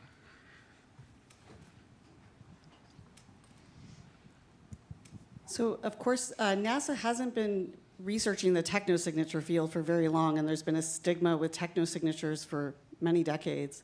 Are there any lessons learned we can impose from the technosignature and the SETI community to the UAP in solar system studies? That's a really good question. I guess the immediate thought it sparks in me is that, technosignatures were kind of treated, kept at arm's length for a long time by NASA because of stigma, and ultimately can't be kept away forever if you are an agency, curiosity-driven, trying to understand the whole universe. You have to move beyond stigmas and just try to honestly look at whatever evidence there is. And so I think in that broad sense, the same lesson ought to apply to UAPs. As someone who has been working in astrobiology and data sciences for some time now, it strikes me when both Dr. Bianco and you talked that the differences that seem to me between biosignatures and technosignatures fields and the UAP field, again, relies on the data. So biosignatures and technosignatures, they have very well standardized data sets. They have been collecting data sets for some time.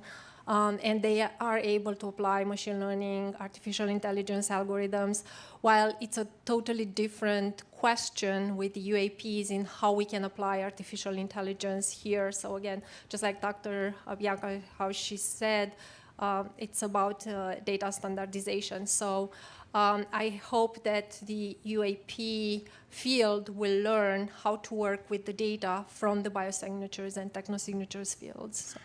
Yeah, that's a good point. The one point I'd push back on a little bit is whether technosignatures has a lot of data in that sense. The one part of technosignatures, which is looking for signals from radio and optical and that sort of thing that's been associated with SETI for a long time. You're right, there's a lot of data there that we've been collecting. But the term technosignatures is sort of newly being adopted, and it in a way, it reminds me of the distinction we heard from the FAA about a cooperative and non-cooperative. That with technosignatures, we're looking. There's more of an emphasis on finding technology that is not necessarily intended to signal us, but just sort of doing what technology does and finding ways to, so it's not looking for signals as much. And in that domain, we have not necessarily been collecting information for that long. But your point is well taken, that there are lessons learned from certainly the astrobiology and the sort of classical SETI field where we've had a lot of data, and we could look at how that is analyzed and try to collect the data for UAPs that will be amenable to that same sort of analysis. Great, thank you. Carlin's next.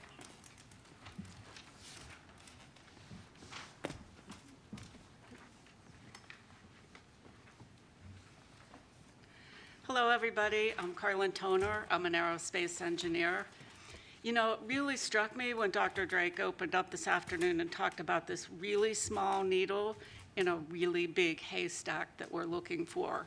And I'm going to talk to you about reporting, a theme that we've heard a lot. How can we make that haystack smaller and that needle bigger? So reporting of UAP events has received a lot of attention recently. But I think that there are still barriers for people to report. How or where should they report? Will someone take action on their report? Will the reporter be believed, or will they be shamed? We've heard over the course of our fact-finding that many scientists and aviators consider the study of UAPs to be fringe at best. So this suggests there's a significant negative stigma associated with reporting or even researching such phenomena. That said, by encouraging military aviators to disclose anomalies that they've seen or detected, the Department of Defense is receiving many more reports. I think in the time that we've been looking at this topic, growing from an ODI report that was something like 500 to, I think this morning we heard something like 800 now, so that's accelerating. And DoD will soon also mandate, if not already, reporting by pilots, which will even grow that set. I would propose to this panel that NASA can help make it safer for researchers to explore data in the civil airspace domain simply by starting that work internally.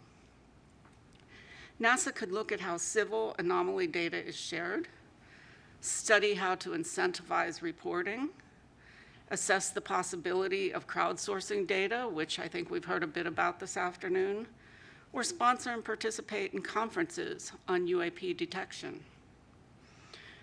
Our team has really only seen, I'd say, a few unclassified images of UAP, which lack the contextual data that's needed to understand their true nature. And I believe we've heard a single firsthand account from a former military aviator. So one of my colleagues, Josh, has an example to show just why it would be important for NASA to also help shape how the data and information is reported. But before I turn the mic over to Josh, I want to make a recommendation to my fellow panelists that we consider advising NASA to more fully assess the cultural and social barriers to studying and reporting UAP, and for NASA to implement a plan to leverage its brand image to start removing these obstacles. Josh, why don't you go up and then we'll take discussion after your presentation. So you can call it my slide deck if you want. Thank you.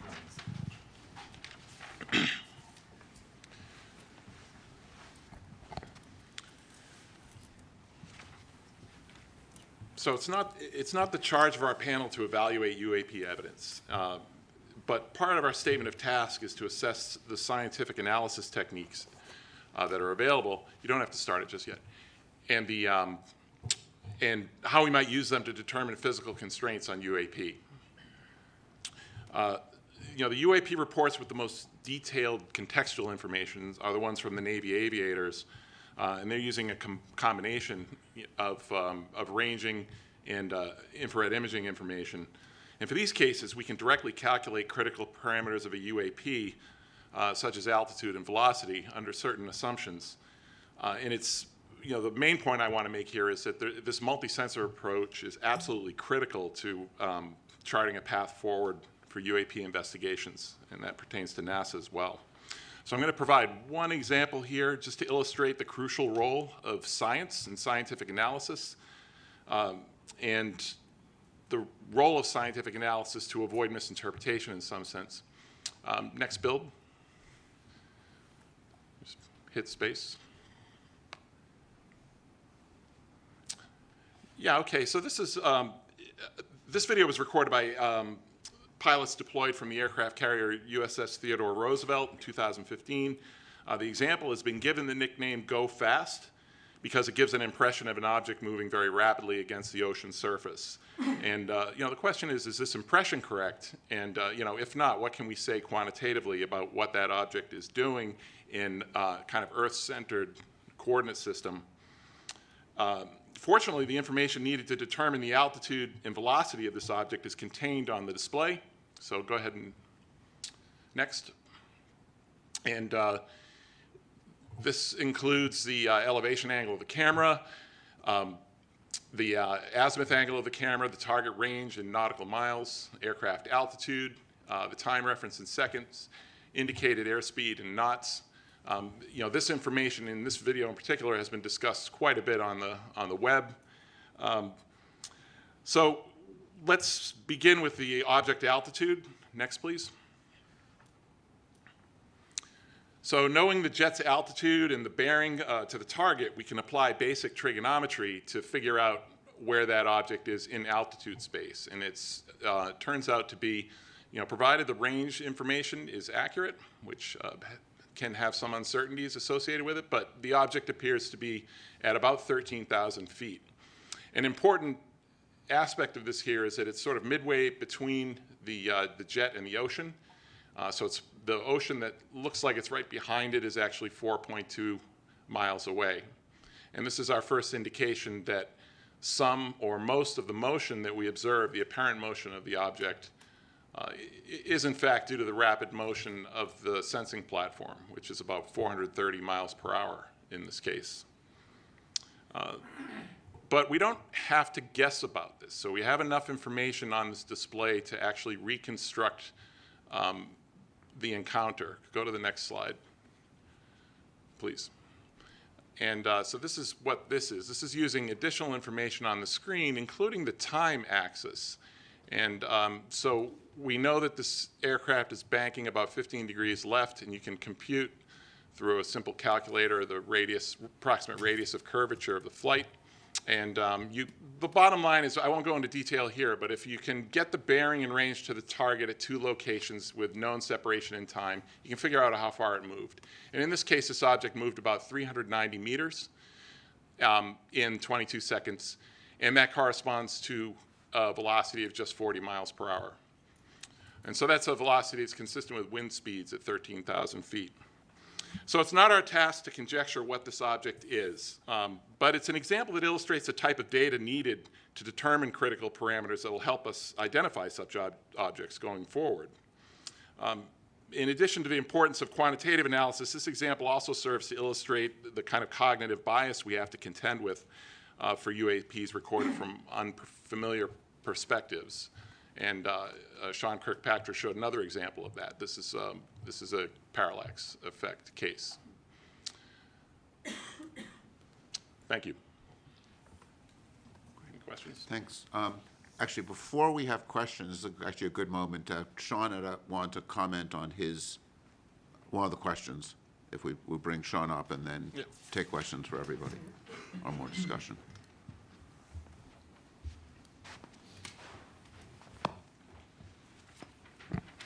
Thanks. That was actually very helpful for everyone, I'm sure. Just one piece of clarification on the video that we showed. The second one that was the newly released one had the 3 aircraft in it. The question was asked about if it was a stabilized background against which the jitter was showing. I am not 100% certain of that answer. It might just be a bunch of dust on that sensor, but let me go back and get you a more fulsome answer. It is either stabilized background or it's just garbage. But in either event, the 3 aircraft are jittering because of the platform. But that's another example of exactly what you're saying, right? It's the perception of the operator who thinks it's doing something else when it's actually just your own camera. Right. Yeah, if I could just, Sean, in your event, it seemed to me that what you mean by jitter in this case is the plane is actually making motions that are causing a parallax. So it's actually more than that. So the plane will move, and that'll cause the parallax that you just showed. But the sensor itself, a lot of these cameras are in gimbals. For those of you not certain what a gimbal is, it's the thing that your cameras sit on, your telescopes sit on, it moves it around in different directions. Those can sometimes be stabilized, in which case they damp out the motion of the platform. And in other cases, they're not, and they jump around. And so what you're actually seeing in that video is what we call jitter of the sensor against the platform. So the platform's moving and the sensor is moving. It's not a stabilized against the target. But once it's collected, sometimes in processing, the background is stabilized frame to frame, just like some of those TikTok videos you see, right? Same idea. Yeah, I just wanted to jump in here. I think make a couple of comments to just follow up on what Josh said. And my experience of flying, over 15,000 hours, 30-something years in airplanes and both in space, and the environment that we fly in, space or an atmospheric flight, very, very conducive to optical illusions. So I get it why these pilots would look at that go fast video and think it was going really, really fast. I remember one time I was flying in the warning areas off of Virginia Beach, military operating area there, and my Rio thought, the guy that sits in the back of the Tomcat, was convinced we flew by a UFO. So I didn't see it. We turned around, we went to go look at it. It turns out it was Bart Simpson, a balloon. Oftentimes in space, I would see things and I was like, oh, that's really not behaving like it should. It doesn't have the trajectory of a satellite or a planet on the back of the star field. And every single time when I would look at it long enough, I would realize that it was atmospheric lensing. It was the fact that what I was looking at was actually flying behind the atmosphere, and because of variations in the atmosphere, it made the trajectory look like it wasn't going in a straight line. It was going like this, and it would go like that, and it would turn in the other direction. Was always the case. My brother, Mark Kelly, a former NASA astronaut, and also now a U.S. Senator, I was with him for dinner last night, and he shared a story with me again that he had shared years ago, but I had kind of forgotten about it, and I think it's worth sharing. And that is when he was the commander of STS-124, I think it was, in 2008, they were getting ready to close the payload bay doors of the space shuttle. And before they do that, you got to make sure nothing interferes with the doors, because if the doors don't close properly, the space shuttle can't re-enter the atmosphere. It would come apart. It's part of the structural integrity of the vehicle. So they see something in the payload bay, and they thought it was a tool, maybe a bolt. They couldn't quite figure it out. They were potentially going to have to go and do a spacewalk to retrieve it. But before they did that, my brother grabbed a camera, they took a picture of it, and when they blew up the picture, they realized that this is not a bolt or a tool in the payload bay. It was actually the International Space Station that was 80 miles away. I mean, that's just a really good example of how this environment we operate in is so conducive to optical illusions. Oftentimes, guys fly into the water. I mean, there are cases where, pilots have rendezvoused on a buoy because they thought that was their wingman. It's just very, very challenging environment to work in, especially at night. And in my experience, the sensors kind of have the same issues as the people's eyeballs.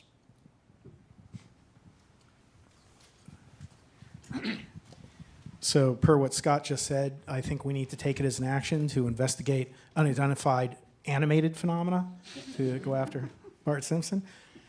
I think what Josh and Scott said is very, very helpful and shows why we need multiple sources of data. Were there radar hits? Were there other sightings? Unless we can look at this from a holistic perspective, it's very difficult to draw conclusions. And relative to stigma, and I appreciate the reports that our colleagues gave, I think there's plenty of stigma right here in this building, and I'm sure, Dan, you've suffered from it at times. And I just want to commend Administrator, although he's always be Senator Nelson to me, for his leadership and candidly courage in getting NASA to tackle this issue. And as we look at what Sean had articulated, that what he wants NASA to do, as we look at the recommendations for reporting and how we need to collate that reporting, I'm very concerned that this could be effectively done on an ad hoc basis. And I've been a part of far too many panels and studies that end up sitting on the shelf. I don't want this to be one of those exercises.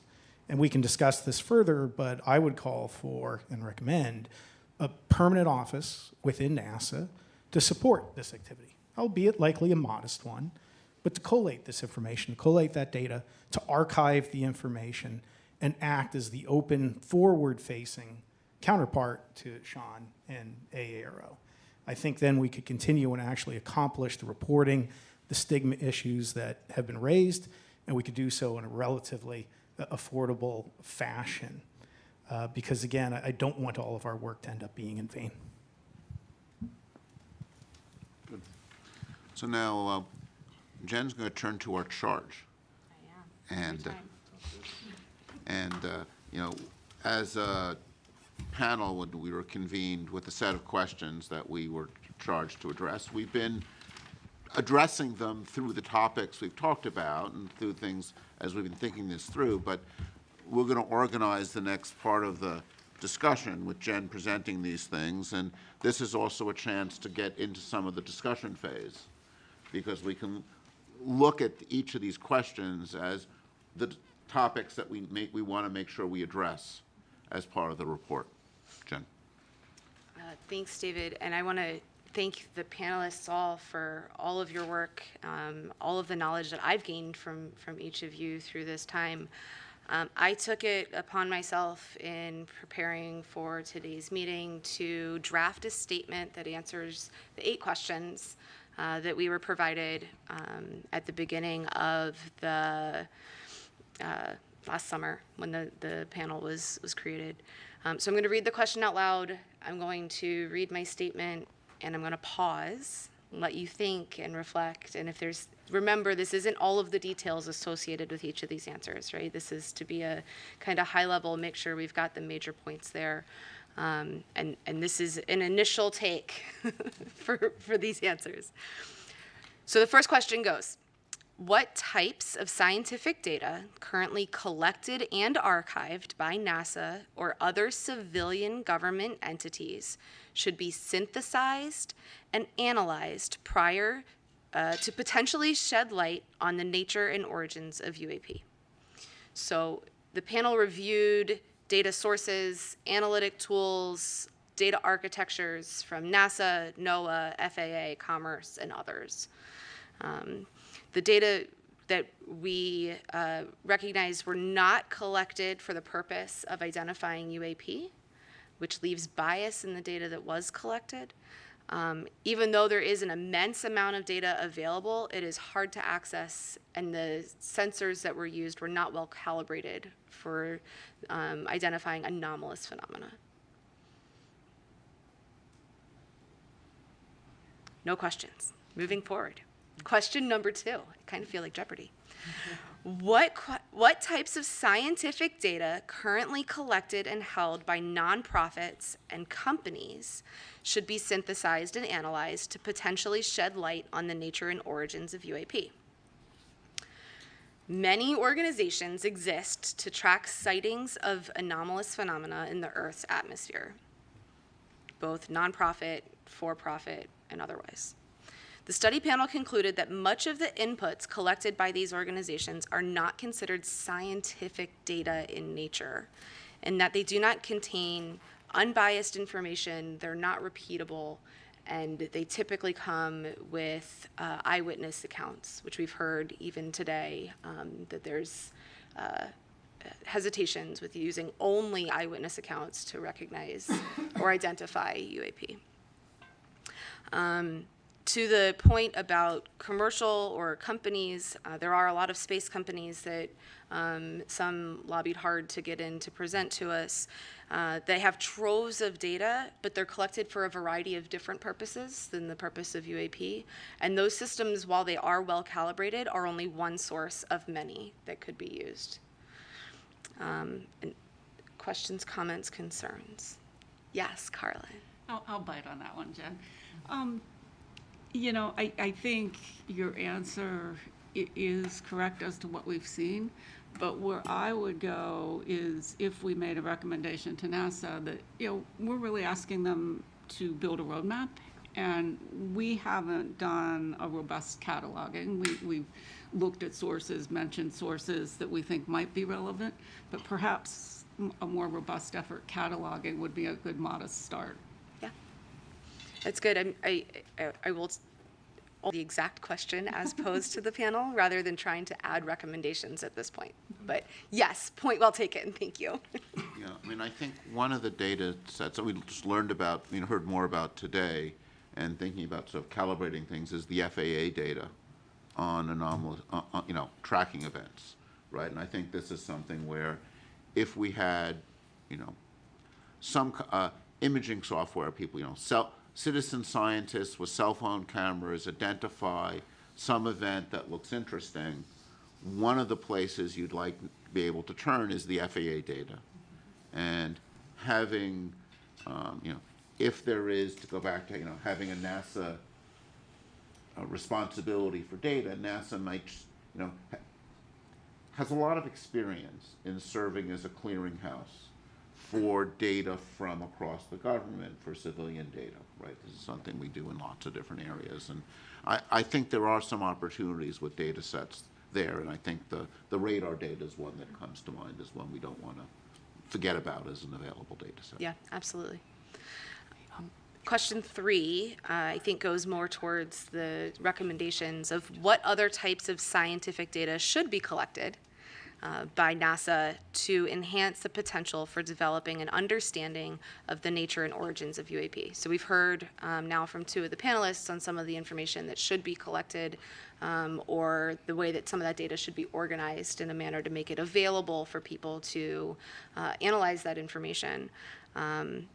And the only other thoughts that I had here was really recognizing the difference in the sensor thresholds, right? So we can't always tune a sensor all the way to the resolution that we might need or we might want. And as we collect that data, to recognize for the scientists that are doing those analyses the bounds of each of the systems that they're using. Yeah. What strikes me on that one, when you were reading the answer, the proposed answer, was what may be new, may be something that's new to NASA in the sense of like a time series, so we can know what's normal, so we can perhaps identify what's not normal or anomalous, right? So I'm not sure to what extent it's like the most unsexy thing to sell on the face of the planet, right, is making consistent long-term observations. But I think that the agency may be set up to do just that for multiple reasons, right? Yeah. Persistent data collection. The agency does that in a lot of cases for astrophysical purposes. So the infrastructure, of course, pointing up and pointing at a different distance, but the infrastructure for collecting this kind of data, organizing it, keeping it, and that does exist. Yeah. And there are, in their defense, a lot of satellite companies that are doing that persistent collection as well. Okay.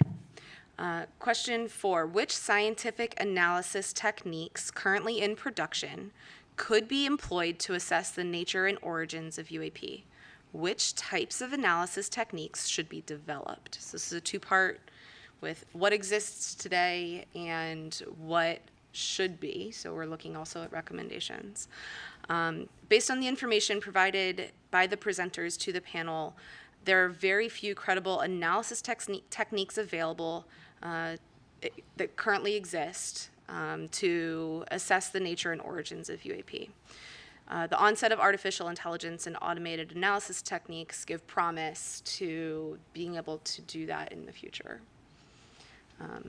I wanted to add something to that, perhaps, which is that really to design the analysis, you need to know what the data looks like, right? Yes. So, we can't really say what kind of analysis should be created on the hypothetical data that we're recommending should be collected in some, Right. somewhat specified fashion. If it's all hypothetical and we want to Right. collect all of this data and we know what format it's going to be in, we can design analysis techniques around it. And at that point, it's likely that there are analysis techniques that already exist. There Absolutely. is a wealth of anomaly detection work.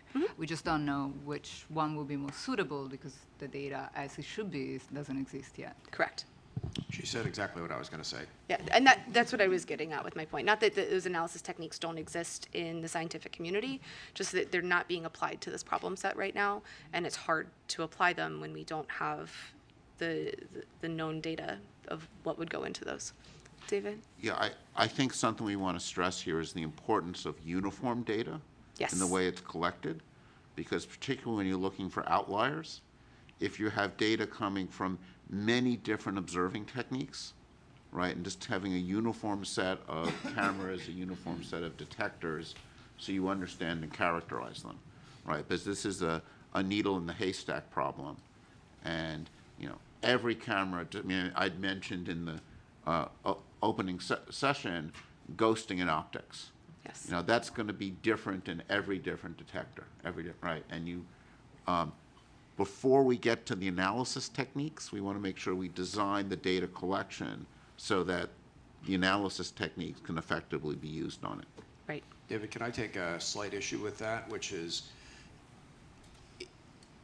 it sounds like you're implying that you need a single way of collecting the data. I'd argue it's really you need to understand the various ways in which you're collecting the data, and you're able to cross-calibrate across those different approaches.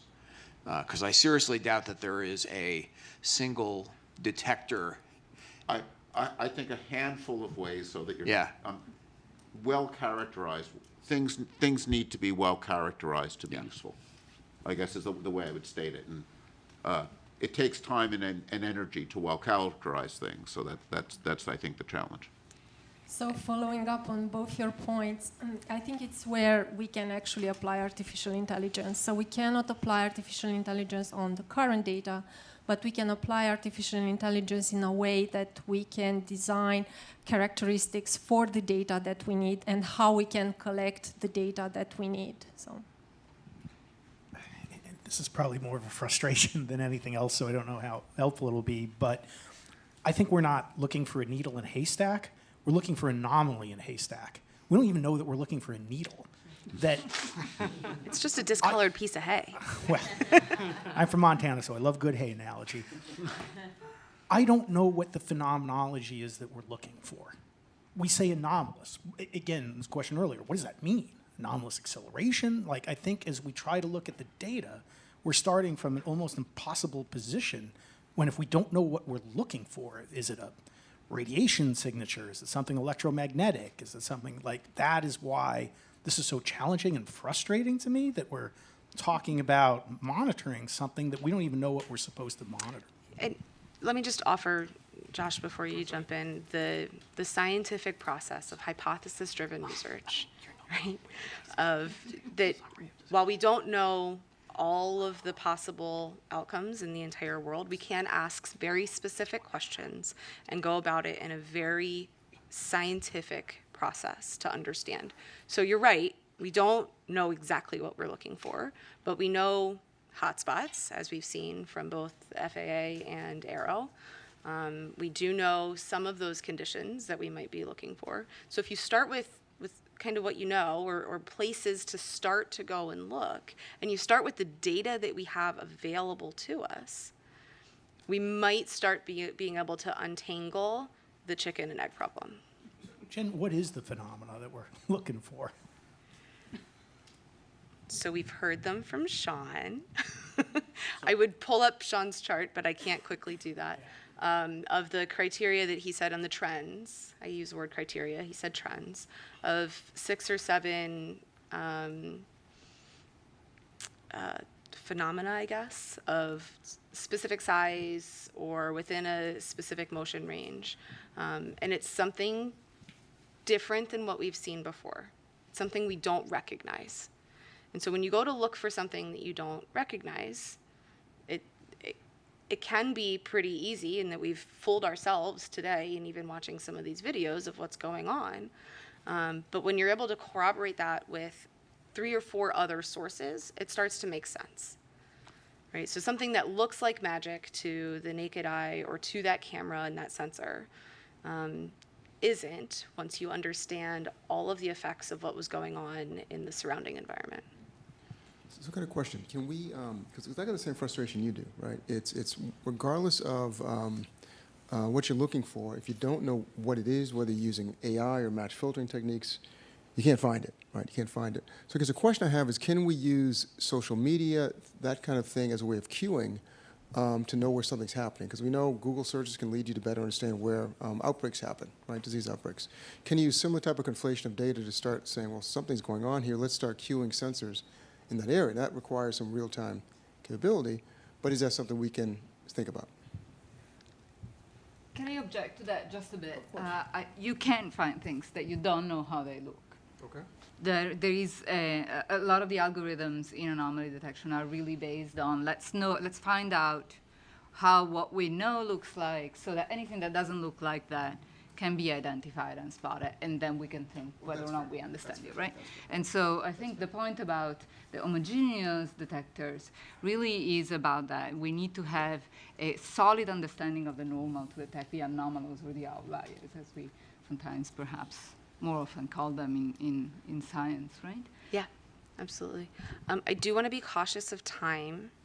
We were supposed to end this about 10 minutes ago. Right, so, but this is drifted into discussion, but I think we're doing discussion. So do you have any last topic you want to hit? If not, then we'll just open up to general discussion. I have 4 more questions that we're technically supposed to answer. All right, let's do one.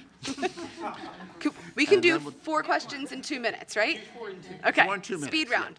yeah. Fast. In considering all of the factors above, what basic physical constraints can be placed on the nature and origins of UAP? Mike, would you like to take this question? Absolutely, needle in the haystack. Okay, got it. In my notes to answer this, knew that Sean had presented some trends, so I used that kind of as the basis for what basic physical constraints could be available, and also Josh's presentation that he just presented of we know some of these are still in the realm of understanding. We just haven't applied basic physics to understand what's there, what we have.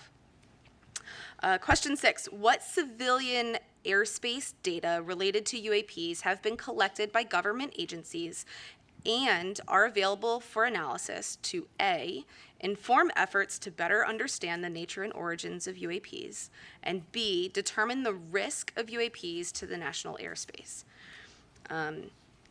So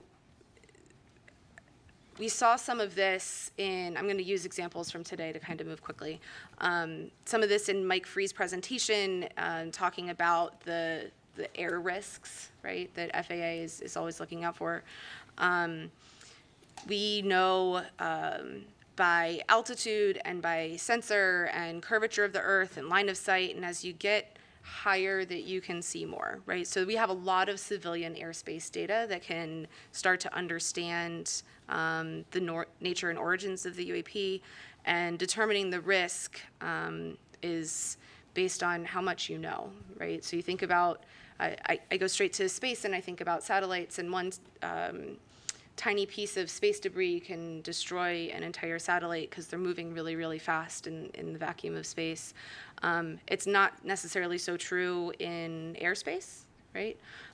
But something that we don't know could have a severe impact on pilots and their flight plan and all of that, which then could really wreak havoc on all of the United States airspace. And so being able to understand and identify what those phenomena are will help de-risk the air flight safety in the national airspace. Question 7. What current reporting protocols and air traffic management data acquisition systems can be modified to acquire additional data on past and future UAPs? We've heard a lot of the reporting structures. It was talked about earlier today. Those probably can be adapted and improved, and it's up to us in discussion as the panel on what those recommendations might be. Question 8, and I'll get off stage. What potential enhancements to the future air traffic management development efforts can be recommended to acquire data concerning future reported UAPs to assist in the effort to better understand the nature and origins of the UAPs? The potential enhancements, automatic filtering of the knowns has come up as a talking point. These are specific really to acquiring data, the tuning of those sensor platforms, the multimodal spectrum collection, and being able to kind of timestamp or geostamp each of those to corroborate the sightings. So I will leave the panel with that, with time to continue discussion. Thank you. Thanks. So, sorry. Okay, great. Let me go up to lead the discussion from there.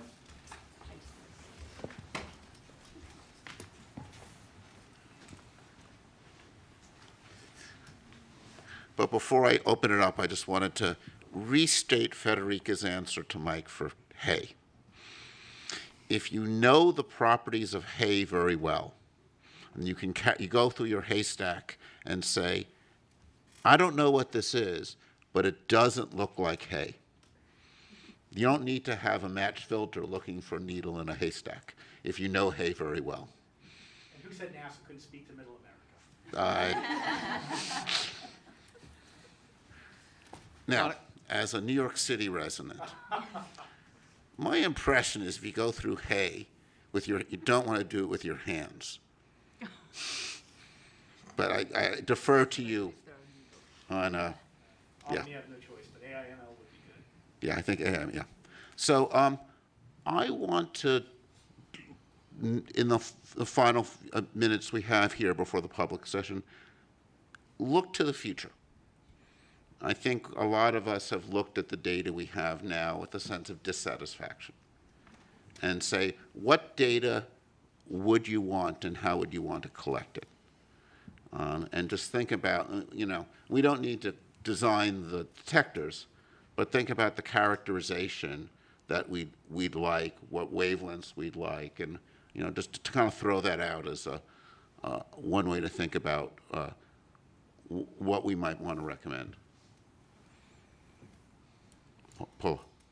So one thing that strikes me in that question is that I'm not totally certain that we've dedicated our time and effort to looking for anomalies. I think by default there are some science communities that look for things like the genesis of a hurricane or a harmful algal bloom in the ocean or something in interstellar space.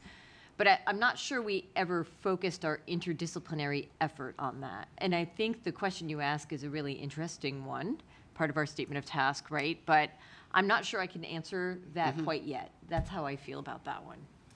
Sure. Shelley Wright. Yeah, going along with Dr. Bontempe's point there, we heard a lot from Arrow about specifics about the needle, 1 to 4 meters in size, 0 to Mach 2. You can then look at NASA's assets, right, and look at its spatial resolution, its spectral resolution, in particular the frame rate. I'm going to get to your question here, Dr. Spergel. You can look at the current NASA assets and try to say which ones could find that needle, the ones that Dr. Kirkpatrick put forward. That analysis has not been done. So one of my recommendations would be for NASA to convene a group and a task force to look at its current assets to calculate what current available data, and current facilities could answer insight into that. Now, to get to your future question, looking at this, I see Walter, is frame rate. I see a really big issue with frame rate. So if you want to catch fast-moving objects, you need to take quick images. If you want to get to these very small sizes and resolution, depending on altitude, where you're taking your image from ground or space, NASA will likely have to increase its frame rate into its detectors. I think short answer to what NASA's current assets would be able to see would be really big haystacks that are moving very slowly, which I think is the point that you're making. But that doesn't mean that that data is not useful, because if it's able to characterize the background extremely well, that gives you a better idea of what unusual looks like. Basically, anything that you do that characterizes the background will contribute to an understanding. So we're going to have to cut this off now because we're now going to our public comment session. So turn that over.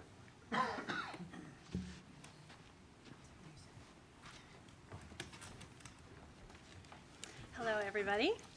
I am Karen Fox with NASA's Office of Communications, and we are segueing into the public Q&A portion of this meeting. As a reminder, this is a FACA meeting, that is a Federal Advisory Committee Act, and so we are under guidance which says that these meetings are public and that we take public questions. We got hundreds and hundreds of questions, and I just want to take a moment to say thank you to everybody who submitted them. We're obviously not going to get to all of them today, but we are going to make attempts to answer some of them online. You can always check back to science.nasa.gov/UAP, where over time we will make it clear where we're putting up some more of those answers. In the meantime, we did have to make some decisions. We stuck to questions that applied to this independent study and UAPs. There were a lot of questions about astrobiology and other subjects that we're not going to get to today. And also in an attempt to get to as many of the questions as possible, since so many of them were similar, we've sort of bucketed them. And that is how we're going to try to address as many as possible. So I'm going to toss the questions to you, and we'll look to getting some answers for our public questions. All right. So first set of questions are specifically about the data being used. So examples. What exactly are you incorporating into your report? What data are we using? What are some examples of data being used?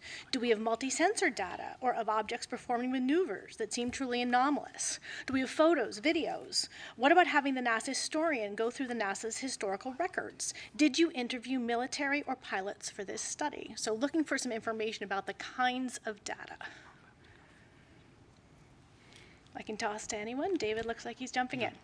Well, I think first and foremost, our goal here is really to create a roadmap, right? So really, you know, we have been informed by some of the events that are reported, and we've had, but we've certainly not done a complete historical study or in an archive. And I think one of the things we've wanted to do was learn what kinds of events have been reported, learn about some of the ones that have been resolved, some of the ones that are unresolved, so we can best think about how in the future we can collect data so that we can get more robust answers. So that, I hope that addressed that question. It does.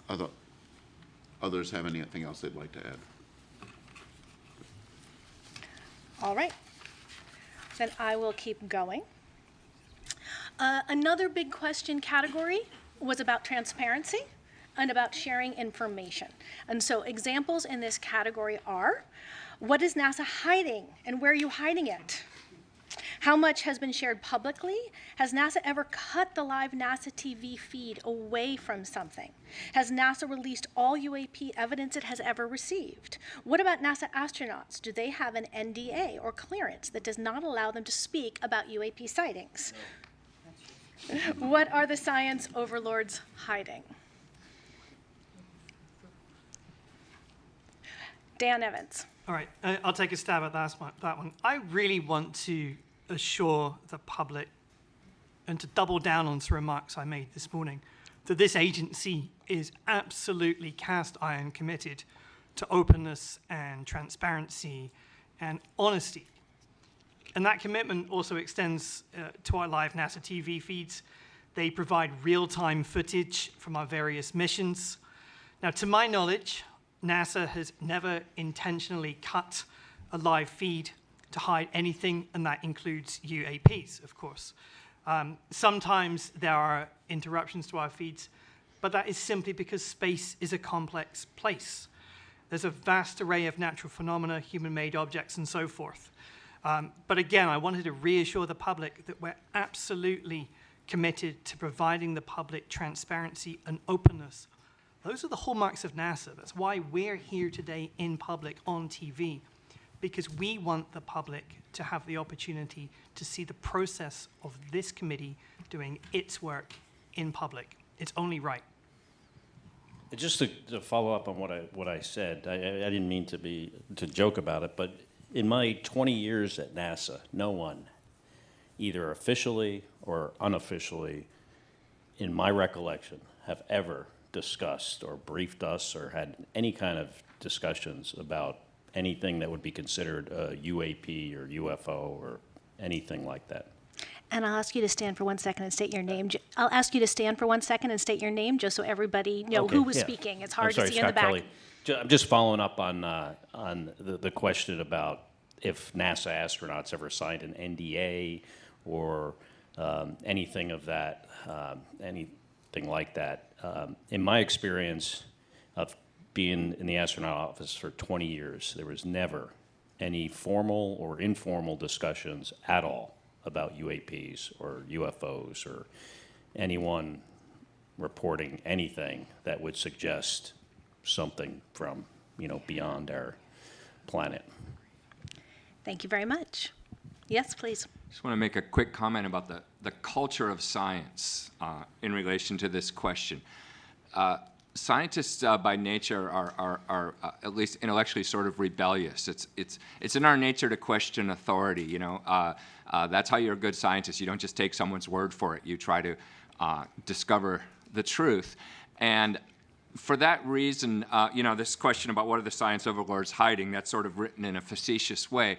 But I just want to emphasize that there's no way that all scientists could be in on trying to hide something, because it's just not in our nature. If somebody told me to try to hide something as a scientist, that would just increase my desire to belay that order and to release it. And I think that's true of our community in general. All right, thank you so much. I am going to go on to our third set of questions, which is, has NASA been tracking Earth's atmosphere, or are we also studying bodies of water for UAP? And I think that's a Dan question for NASA, or? Is that a me question? Yep. Oh. Here's the oceanographer. My understanding is this is a completely independent study to assess what assets, what data, what science, what observations, platforms NASA has to potentially help evaluate and understand UAP, right? We have, NASA has an Earth Science division and many scientists at many centers and many academics and other partners out there that study the Earth as a system. We do this from the unique vantage point of space, and the atmosphere is part of that. I think Dr. Kirkpatrick stated this morning that to his knowledge, and I think to ours, there isn't anything that's been reported below the ocean surface, and so I think part of what we've been talking about all day is, what assets are out there to actually begin to identify data that could be useful in explaining any of these reports if and should they come in. So I think that's probably it, unless there's something else to add. All right then, thank you. Moving on to our fourth general bucket of questions. What are you doing to solve the stigmatization surrounding the study of UAP? I can take that one. And state your name if you wouldn't mind first. Carlin Toner, FAA. I think the fact that NASA has called us together here as a panel to look into this, that NASA is hosting a public meeting, that we've heard, right, it clearly stated we're here to be transparent. I think that's the first step in trying to really normalize the study of UAPs. And we talked a little bit earlier about the reporting, about how to make it credible. And we talked also about UAP in one of the earlier talks this morning of the definition of the A, whether it was aerial or anomalous, as the legislation now is. And really the distinction beyond UFOs, right? When we're looking at UAPs here, we're beyond just airplanes. We're looking at all types of anomalous phenomena. And so that's just a more inclusive term there. Yeah, still Mike Gold. Just wanted to emphasize what Carlin said, which is so accurate. I really consider it quite amazing that we're here having this discussion. NASA leadership deserves great kudos for this. And beyond, I think a recommendation that I'd like to make is that NASA participate in symposia, in panels, sponsor research. When you have the NASA logo on that sponsored research, on the discussion, it really helps normalize and push back against the stigma. I think NASA can leverage its excellent reputation, both domestically and abroad, to help push back on that stigma. I think it's important to do so not just for science and discovery, but for national security. That we've all seen what's occurred with balloons from rival nations. We don't want this stigma to be a vulnerability that rival nations can take advantage of. Yes, Dan? Yeah, thanks, Karen. Just a few additional points from the agency perspective. We are, of course, taking a set of actions to effectively normalize the study of UAPs, and that involves collaborating across the government, encouraging an open dialogue, and promoting rigorous scientific inquiry. Let me turn to each of those in turn. So in terms of promoting a rigorous scientific inquiry, the primary way we're doing this is by being truly rigorous and employing an evidence-based methodology in everything that we do. That is characteristic of scientific research. It's no accident that the people up on this stage are true experts in their respective fields, okay? So that is in turn going to help us to legitimize UAP studies. Encouraging open dialogue. So by holding public meetings such as this one and having open conversations about findings, then we're helping to normalize discussions again. And that really goes arm in arm with our commitment to openness and transparency with the public. And then finally, in terms of collaborating across the government, we're working very closely with other government agencies, not least Sean's office, Aero, to broaden the scope and the depth of our study. And I honestly believe that this collective interagency approach will lend credibility to the study of UAPs, and it's going to demonstrate the seriousness with which we're approaching this issue. Thanks. Well, that segues very nicely into what our next set of questions are, which is who we are working with. So the question is, who else is NASA currently working with, or do we want to work with to study UAP? And is NASA working with international partners?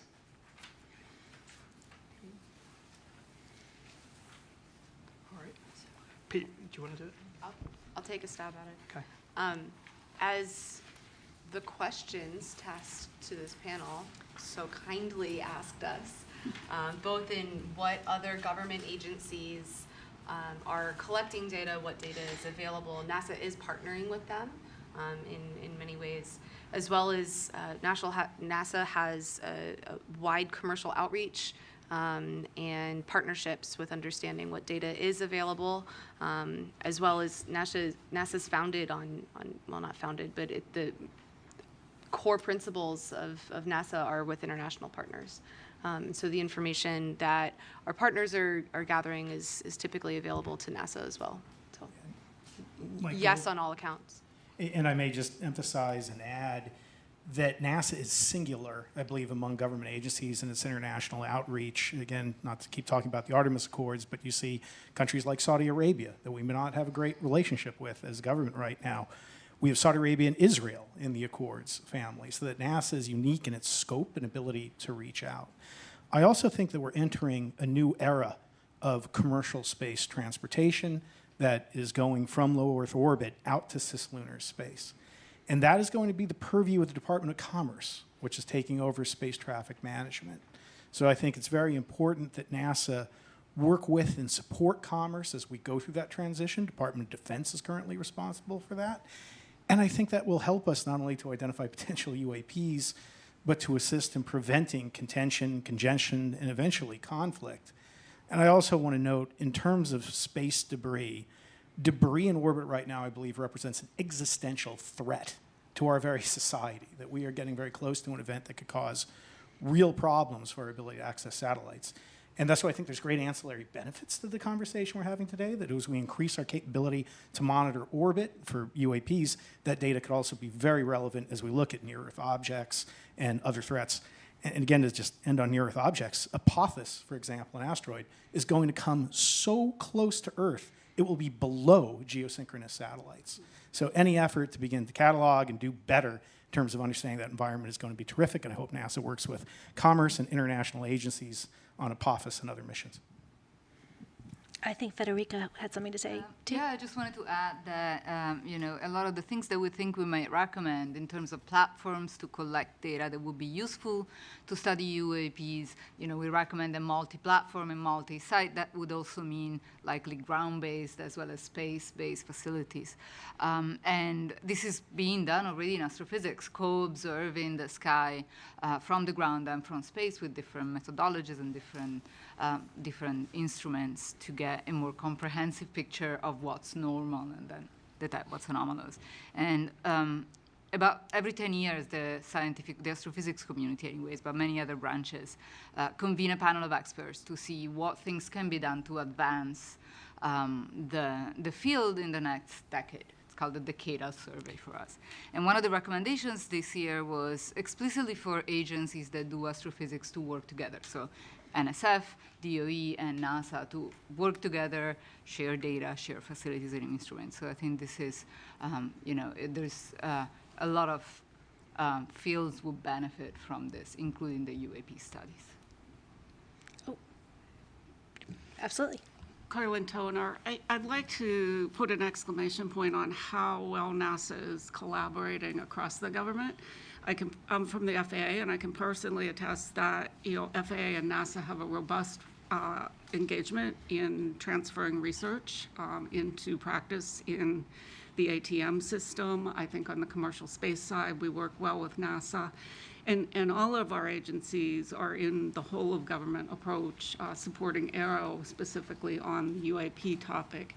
And you know, it really comes down to good government and how we deliver, because we can each work our own mission space, but to cover the whole space, we need to collaborate together. And Dan? To put an exclamation point on Carlin's exclamation point. So I think it's important to say that, you know, we really do have a good relationship with the Order Main Anomaly Resolution Office, Aero, Sean's office, and its previous or predecessor organization, the UAP Task Force.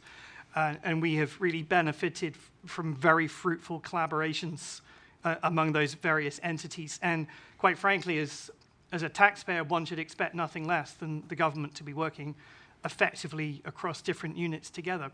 It's only right.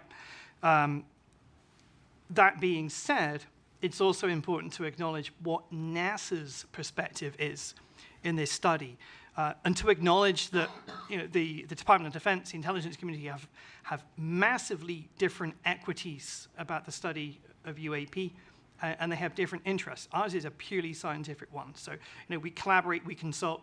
It's a very good relationship. And I agree wholeheartedly with Carlin that a whole of government approach is absolutely the right one to take. Great, thank you. I will move on to our sixth bucket of questions, which we had many on this topic. Is there evidence that UAP were created from non-human intelligence? All right. Yes, please. I will take this one. First and foremost, we are scientists, and we follow the scientific process. And I hope that the gathering here today showed a little bit of a glimpse on how the scientific process works. It's not a question that you can answer very quickly with yes or no. And we follow the data, right? So as scientists, we follow the data, we formulate hypotheses, we test theories, we follow the scientific process. The role of this panel has been to create a roadmap and a framework for how all scientists that are interested in this phenomenon can further study, can further collect data, can further formulate experiments, again, hypotheses, can test different methods, maybe even innovate on the methodology side of things, come up with new methods for how we can do basically science, but not just any kind of science, but the science of discovery and exploration, which is basically in the spirit of NASA. So just like Carl Sagan was saying, extraordinary claims require extraordinary evidence. we cannot make that kind of extraordinary claims at all for any kind of big subjects in science, whether it's UAPs, whether it's biosignatures, whether it's technosignatures. This question of whether we are alone in the universe is probably one of the largest questions that we've had in our history of science, in our history of humanity. And it's not one that we can take lightly. And that's why we need so many scientists and multidisciplinary and interdisciplinary teams to work together, and many organizations. So it's a process, it's a roadmap, and we work collectively on this. And we hope that within our lifetime, we will be able to answer this big question of whether we are alone or not, and also to better characterize this phenomenon, which is UAPs. So. I want to sort of supplement that excellent answer by noting that we have not seen the extraordinary evidence, right? I mean, in a sense, to give, to make the claim that we see something that is evidence of,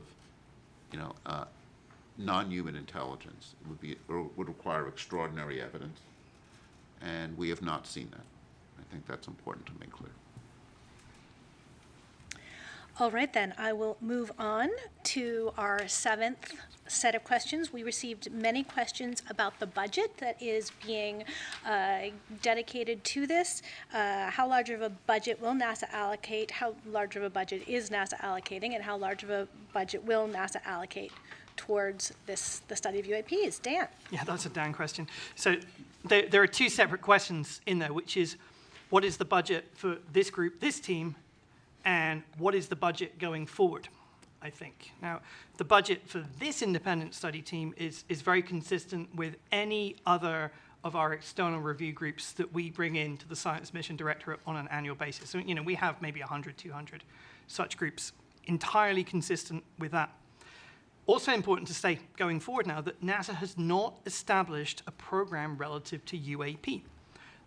And as a result, there's no associated programmatic funding. But this is how NASA works. Federal budgeting is a complex journey, of course, and the way NASA, particularly NASA Science, likes to work is we anticipate and wait recommendations from independent groups, such as this one, and we need to wait on final recommendations, and then we'll make an assessment. So too early to say, but of course that's all couched in the fact that federal budgeting is a very complex process, and we will always follow the law. All right, we're making good time. We have one more question that encompassed many of the ones we got, which is, has NASA encountered any aliens or extraterrestrial life? What happens if the public comes across extraterrestrial life?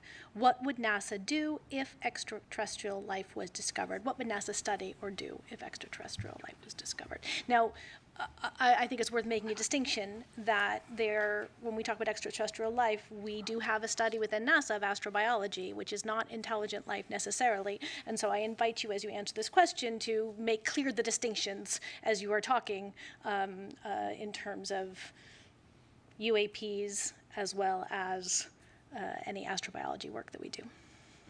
I would start by saying one of NASA's big questions is there life out there? Right, and a lot of what NASA's doing in its exploration of the solar system and beyond is focused on searching for life in any form, extraterrestrial life. I think one of the things we have learned in the past 20 years is planets are common. We knew, of course, about the planets in our solar system, but we now know there are lots of planets out there. So there are lots of potential environments for life. And I think one of the most fascinating questions is, do any of those planets host life? And that's something that NASA is trying to address in a host of different ways, whether it's probes that are landing on planets or designing missions that will look for signatures of life around other planets. So the search for life is a really important theme. We haven't found life beyond Earth yet, right? I mean, let's be clear about this. We haven't found it yet. But we're looking, and we're looking for it in lots of different ways. And, David was discussing technosignatures as one way that we can look both within our solar system and beyond. And there's a lot of different elements, I think, of this potential search. And just to go back to something that was phrased in an earlier question, is NASA hiding anything about this? No. This is actually what, answering this question is one of the things that NASA as an agency is excited about.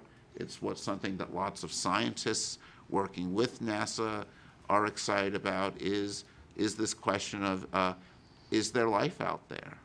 And I think one of the things that makes this question of are we alone such a central question, not just to the scientific community, it's a central question, I think, for the public. I suspect there are more people watching this than the typical episode of NASA TV, right? And this is something where we will have, media coming to the press conference because these questions touch on something that I think is really a deep question for humanity is, are we alone in the universe?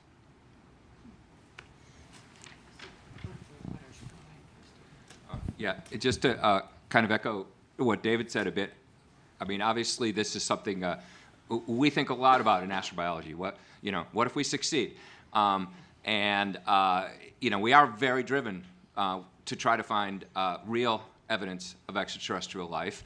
And we would be highly driven to share that if we found it, because everyone wants to show that they've been able to succeed in what they're trying to do. And one perhaps illustrative example is to think about what happened when we came close, when NASA thought maybe they had discovered extraterrestrial life. And a big event, actually, in the history of astrobiology was in the 1990s when some scientists had thought that they had discovered fossils in a meteorite that came from Mars.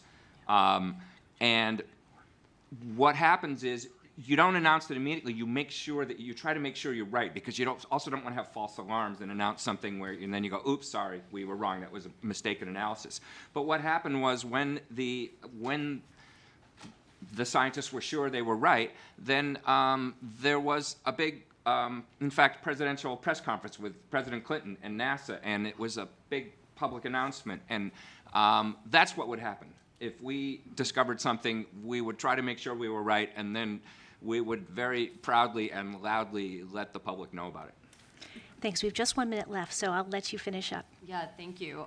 The only thing I wanted to add, I wouldn't at all liken it to alien or extraterrestrial life, but in astrobiology and exobiology, there is the exploration of our planet as an analog for what might be found on other worlds, and what is extreme cold, what is extreme heat, a volcano, a black smoker at the bottom of the ocean, what lives there, and how is that even possible? And things we still discover throughout our ocean might look alien to a lot of people, right? And we keep discovering new species of different things, whether they be microbes or algae or, charismatic megafauna, whatever they are. But there are synergies. I know there was an initiative years ago at NASA called Oceans Across the Solar System, and the idea was, could our own Earth's ocean be used and the life within it as an analog for what might be discovered elsewhere? So I think that's an example of a potential synergy of interdisciplinary science, research, observations, et cetera, collection of data and information gathering that could be useful in the future. Thank you all so much. I will hand it back to David Spergel, your chair.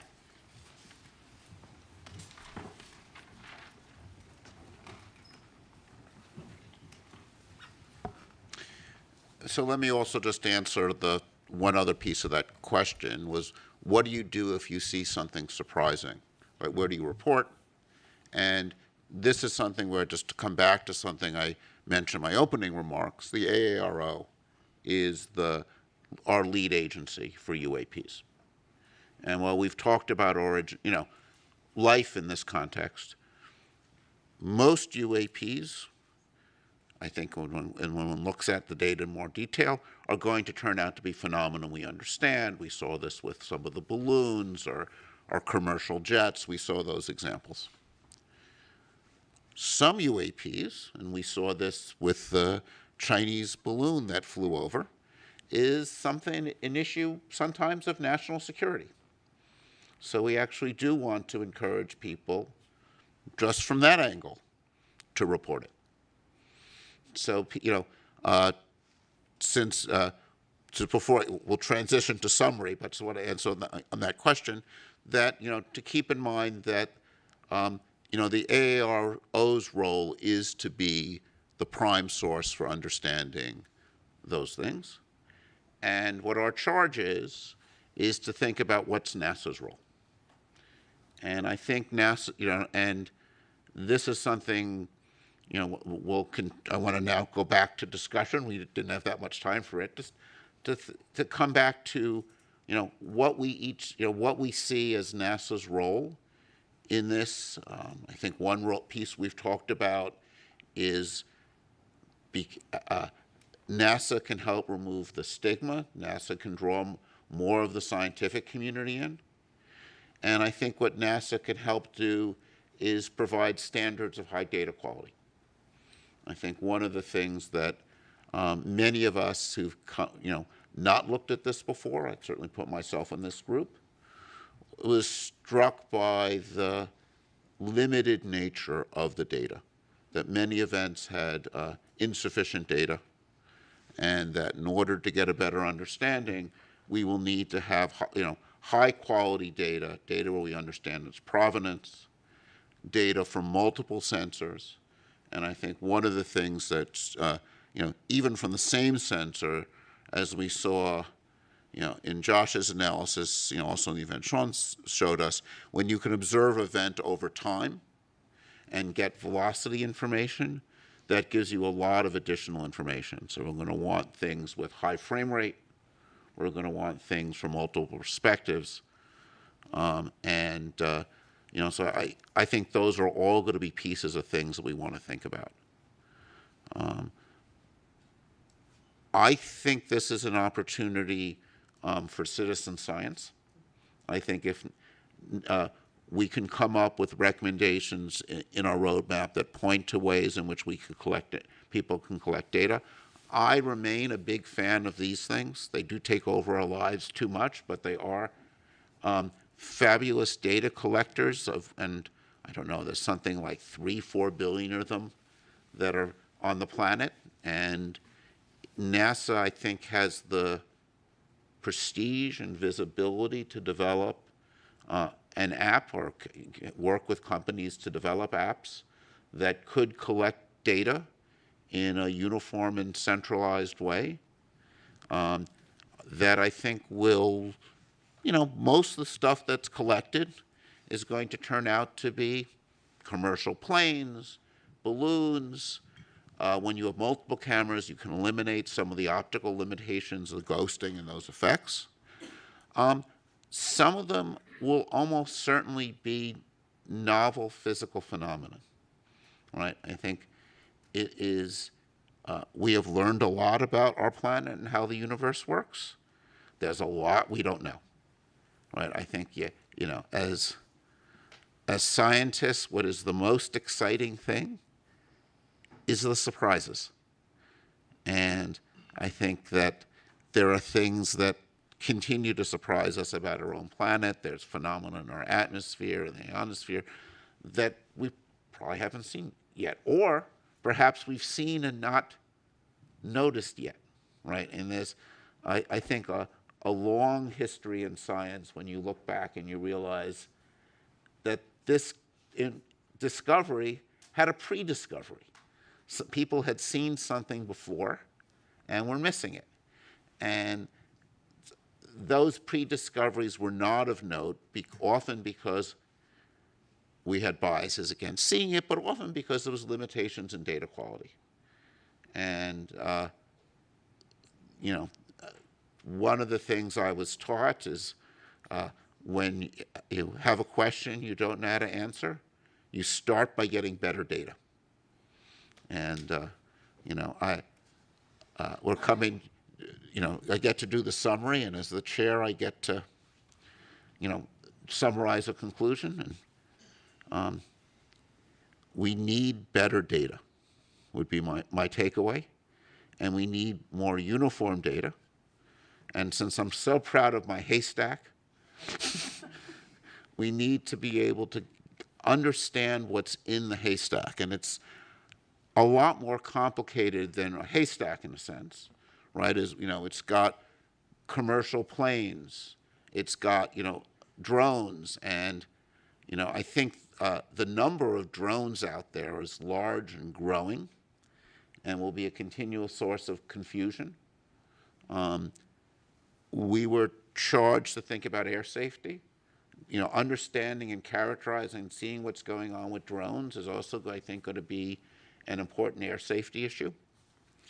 So we'll need to, to understand the unknown, or to start to study the unknown. Another important piece is always going to be characterizing the known really well.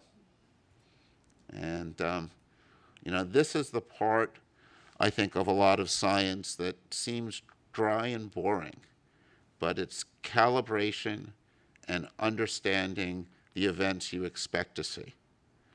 In thinking about this area, one of the groups of people that people talk to are particle physicists doing experiments at CERN, where they go through the effort of finding extremely rare events to find new particles. And in order to do that, you need to understand the standard predictions well. So I think another part of the whole story, and I know this is something AARO is working hard on in the context of military, it's like you've got to characterize what the known things are. When you've got that F-35 flying past a balloon, what does it see? What does it see at sunset? What does it see at odd observing angles? And that characterizing the normal is an essential thing to do to understand what's out there. So let me conclude the session by thanking the panelists. It's been a pleasure learning from you. Thanking our Sean and our other invited speakers and that we've had for some of our data collection sessions. We've learned a tremendous amount from you. And also thank the public for their engagement. I think we were all impressed by the number and level and sophistication of the questions people sent in. We tried to address as many as them that we could in the session. As you heard, NASA, through science.nasa.gov, will provide, there'll be some additional answers provided. Encourage you to go there. Actually, as a non-NASA employee, I'll put in a little ad for science.nasa.gov. NASA does amazing things, and we're learning amazing things about the universe and our planet, and just encourage you to go there and continue to learn and continue to explore. So thank you all.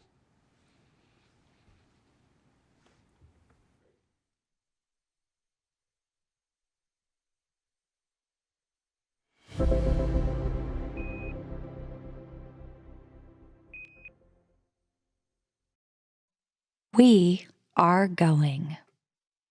The history of this agency is marked with broken barriers, once viewed as impossible, with science fiction turned reality, with innovations that have spun industries all their own, and with demonstrations of peace for all humankind.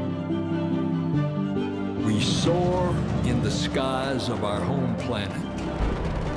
We maintain a human presence just outside of gravity, and we touch points all across the solar system and beyond. We're going back to the moon, and this is why. The moon is a treasure trove of science. It holds opportunities for us to make discoveries about our home planet, about our sun, and about our solar system. The wealth of knowledge to be gleaned from the moon will inspire a new generation of thought and action.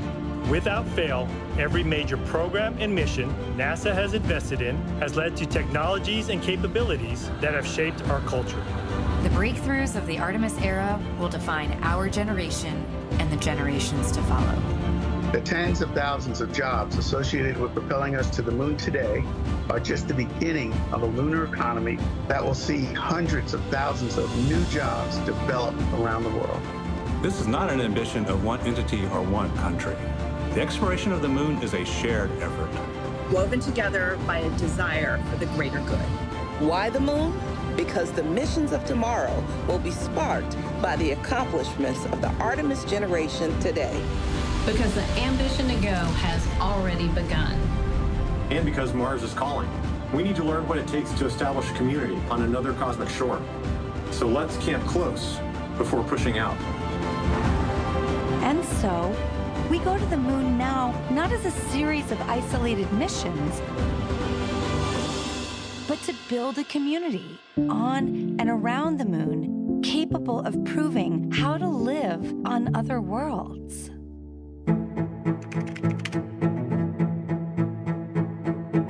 We'll use the lessons from more than 50 years of peaceful exploration to send a new generation to the lunar surface to stay. We will anchor our efforts on the lunar South Pole to establish the Artemis Base Camp, positioning us for long-term science and exploration of the lunar surface. We will prove